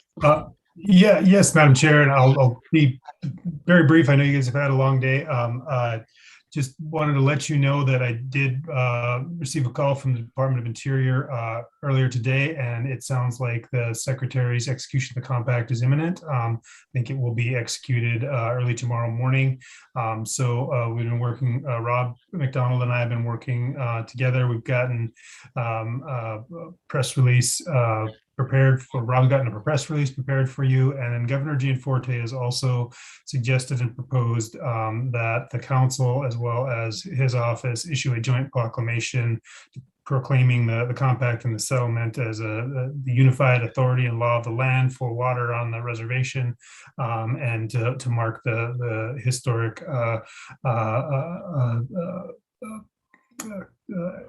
execution that will happen tomorrow. So we wanted to share that with you and see if the council would be interested in entering into this joint proclamation with the governor, and would have a press release that can go out immediately after that. And we would issue this as soon as we get official word that the secretary has executed the compact. And I don't know, Jen, if you want to put up Rob's release as well, so you can see that. But I think it was also emailed out to all of you. It's I think Rob can certainly get into it more, but between the legal, natural resources staff and communications office, folks wanted to make sure that some detailed information was included in that in terms of what things mean for people who use water on the reservation. And so we're very excited about this announcement, and we are excited about turning towards now inviting the secretary out to and the governor and others out to celebrate this historic occasion. So yeah, with that, I'll turn it over to the council. Did everybody get a chance to look at?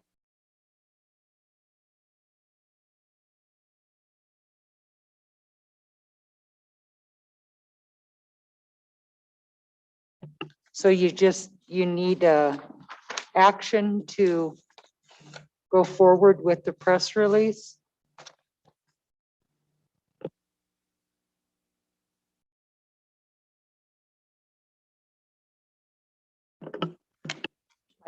Isn't it, this is a pretty monumental action that we're taking to approve the compact, so I will make a motion that we proceed with the chairwoman's signature on this document.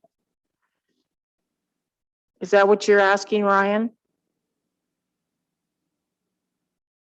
I guess so. Did we lose Ryan? I don't know.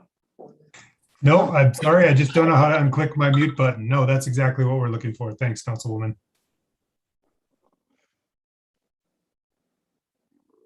Okay, so we have a motion by Carol, second by Martin. All those in favor?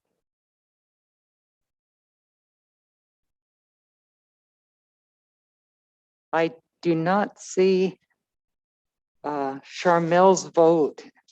She was having problems with her. Okay, there it is. Okay, unanimous. Motion carries.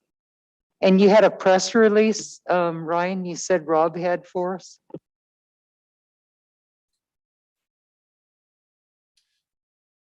I'll jump in, Madam Chair. A press release was emailed to all members of council. It's a press release from CSKT, which we'll send out to general media.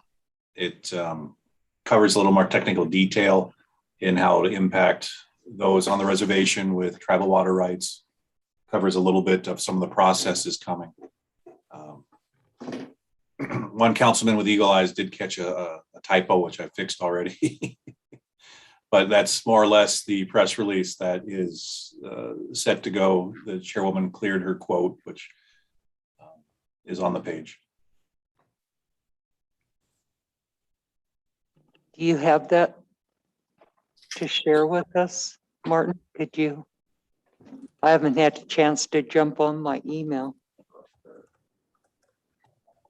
And apologies, this did move quickly. I was at lunch at a drive-through burger joint when I got word, finish the press release, which had just been talked about with some detail with legal that morning. Yeah, go ahead, Mike. Hey, Rob, I was just looking, is there a real need for saying that the staff and officials were told of the pending signature with very short notice? Do we really need to include that? To answer your question directly, there's no need to include that or anything else in it. It was a judgment to include that to give a sense of urgency, but that can definitely go. It's kind of apologetic, and I don't want to be apologetic. This is a copy that I put up with the typo, so that's been corrected. I don't have the new copy, so. It's exactly the same, Chairman Charlo, except for that removal of one letter. Councilman. Councilman, thank you. Pardon me. Has everybody got a chance to skim through it?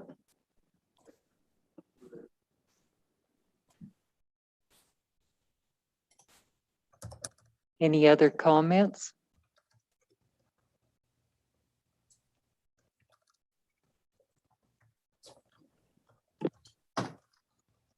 Madam Chair, there will be more information coming. There's conversation of building websites, creating flyers. There'll be a lot of questions, a lot of conversation.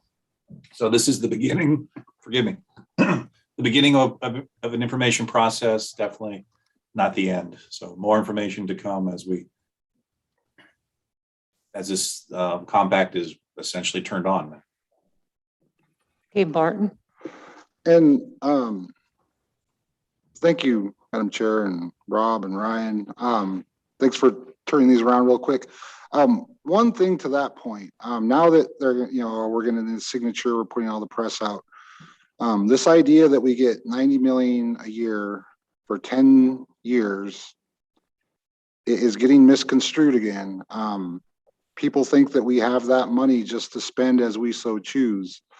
And this is completely separate from these releases, but we really, I feel like we need to get the information out there so people don't misunderstand that we're not sitting on this money and not giving, helping programs or helping communities, with other things. I know that was built in, but I know how this works and what the process. And so any chance that we get, I would please like to emphasize that, that the irrigation project, there's specific things in the compact and everything that we need to complete before we can just start doing things like cultural centers, like, the different things that are super exciting. And I know we're working on other aspects of that. But in the meantime, if you guys could help do that, that'd be great. Thank you. You bet. Oh, go ahead, Ron. No, I was just going to say you bet. We definitely on our radar. Appreciate the reminder, and we'll make sure we get to work on that as well. Okay, so Rob, do you just need our consensus to go forward with the press release, or do you need action? Simple consensus is fine. Typically, the standard operating practice is I usually work with the chair directly. And with that, okay, send it out. It's a luxury when we have all of council look at it. I prefer all of council to look, frankly. So if council is good with it, a consensus works for me. We have the consensus. Everybody's shaking their head here, Charmel. Just make sure that you get any feedback from Ellie, because she is the awesome proofreader that catches things that none of us see. So I think she's in a conference for another 20 minutes and 8 minutes. I'm sorry. So I think we're at deadline's 3:30. I know she'll have some markups. Thank you. Okay. I think you got it, Rob. I appreciate you waiting. We had a little bit longer meeting than what we had anticipated, but Not a problem. That was an important conversation, I saw. Okay. All right. Thank you.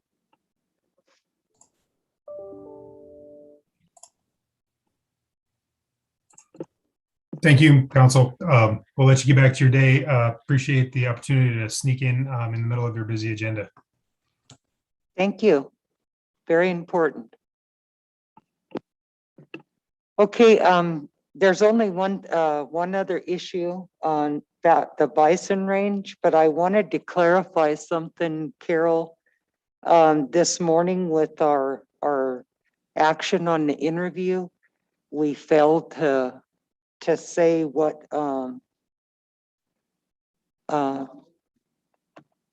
yeah, I don't know. I guess we could go into we'll do that. Go ahead, Stephanie, and then we'll come back to this issue. Okay, I hope to be short and sweet. I just have a quick update on Bison Range activities. And good afternoon, everyone. So we do have carpet in the museum area, which has livened it up amazing.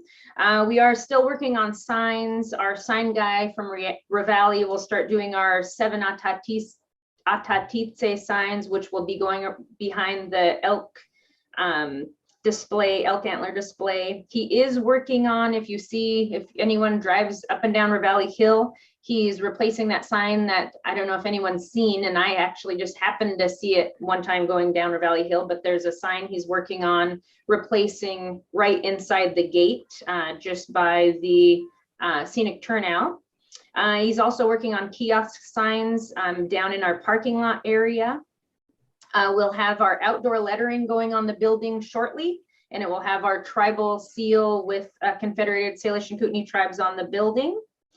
And David is making adjustments and meeting with Alpha Graphics. So we're about ready to get going on the museum area, which should go fast. We're going to be working with 2 different sign installers to get stuff on the walls and hopefully get that done quickly because it's all designed.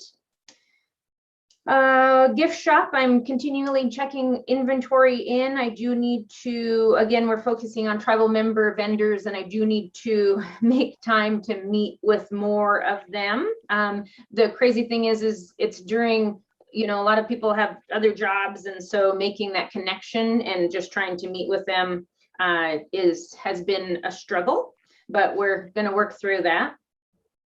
We've had a lot of interest in presentations. We've had, with the University of Montana starting up again, we've had 2 classes in 1 week from the University of Montana. So that's been pretty good, and Boys and Girls Club throughout the summer and Tim Ryan's crew.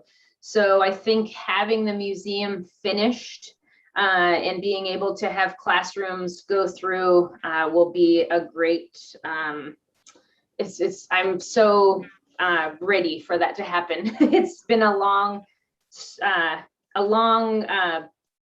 road, I guess, to get to where we're at right now. And it's definitely not happening as fast as I'd like it to happen, but I think it's going to be great and done right. And it's kind of worked out the way it should, because we'll come up to a hiccup and be like, oh, good thing we didn't print that yet. So it's kind of been working out good. And that's kind of all I have. We are working right now, the wildlife program, on our capture. That is, we're not opening it to the public because it's going to be just with a training for our staff. So we're kind of working through that and taking that as a week by week thing. Just kind of checking in with COVID protocols and making sure that's still able to happen. But we're continuing to plan, because if it doesn't happen at this time, we'll just move it to, bump it and hopefully have it at a later date. And with that, I'd like to segue into another but another thing I'd like to talk to you about and get some feedback on and ideas as far as how I should look at moving forward. We have tentatively started planning for the lake honoring event, which we try to have every year. Last year we did not have because of COVID. We have it set for tentatively for September 27th, which is Monday. I believe that's in 2 weeks. We did hear back from local schools, because I have been pushing for our tribal schools to be involved more. We've heard back from Ronan High School, Mission High School, and Arlee High School, and we have roughly 85 high school students who have RSVP'd. The stations are similar to River Honoring. It's outside. We have everything from AIS station to a fish and game station to this year we're trying to include a wildlife station. And then this is cooperatively done between Fish, Wildlife, and Parks, CSKT, and then we split them up in half go to Blue Bay and half go to the Flathead Biological Station. And they have stations there as well, which I believe they are trying to have outside as well. So with that said, I was just wanting to get feedback, protocol issues, direction. Should we revisit this again next week? I just don't know.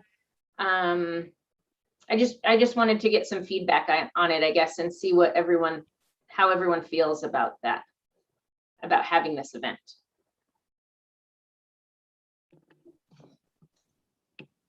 Do we have any comments?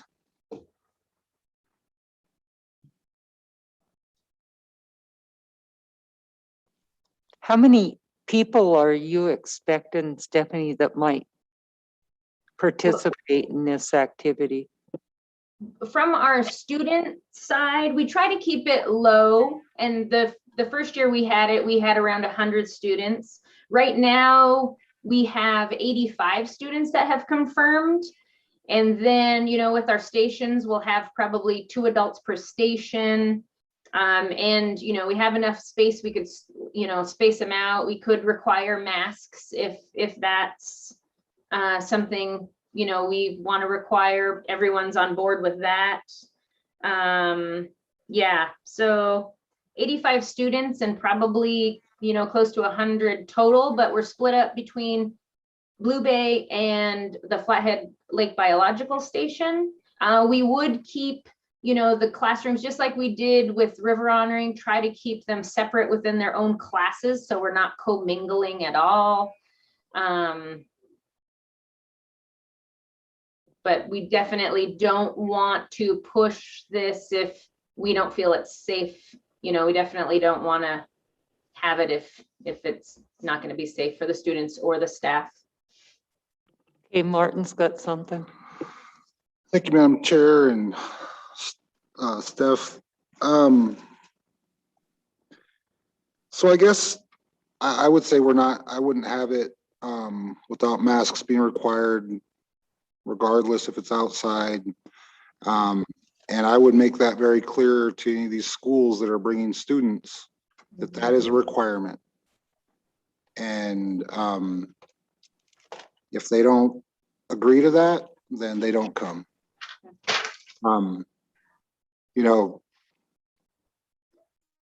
we can control what we can control. We can't control the schools right now.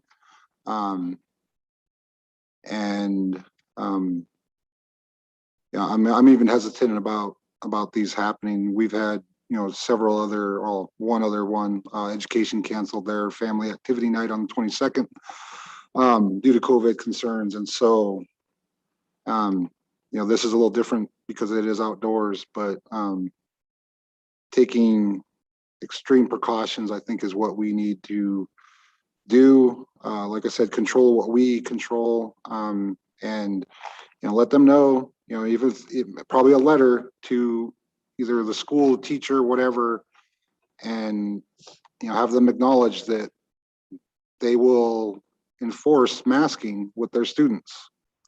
And again, if they're not going to do that, then they don't come. Thank you. What was the date on this that you're looking at, Steph? Monday, September 27th. So 2 weeks. And I totally agree with you, Martin. Thank you for those words. And I don't think that would be an issue.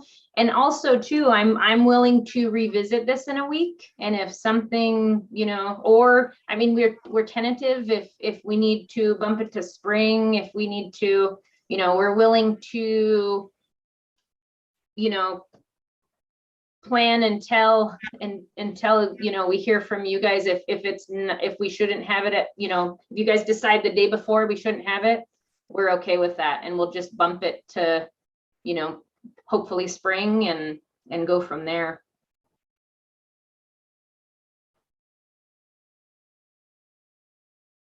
Any other comments?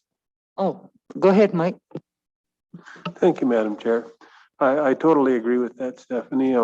Who's to say that we won't have variant K by spring? So if we can have it happen and learn to do it right, let's do it. Definitely with protection, and definitely looking at it again next week. Thank you. So are you just needing a consensus of the council, Stephanie, to go ahead and? Well, and Anita, thank you I was just gonna, yeah, I wanted feedback, and then I guess, you know, with our NRD time next Thursday, we can revisit it then again. So I just wanted to see kind of what the feedback was, and if you guys were like, no, let's not do it. So that, you know, we'll continue to plan, and then I can bring it back and see, you know, if anything major has happened in this week. And if you guys, you know, advise me not to do it, then, you know, we'll stop our planning process. But I can bring it back next week and we can go from there. I think we'll know a little bit more about how this is going too with the COVID and increases. Does everybody feel comfortable having her come back on Thursday and discussing it? Okay, so we can put that on part of NRD's agenda. Okay. All right, thank you. Sounds good. Lem specia. You have a great day. Thank you. Thank you. You guys too.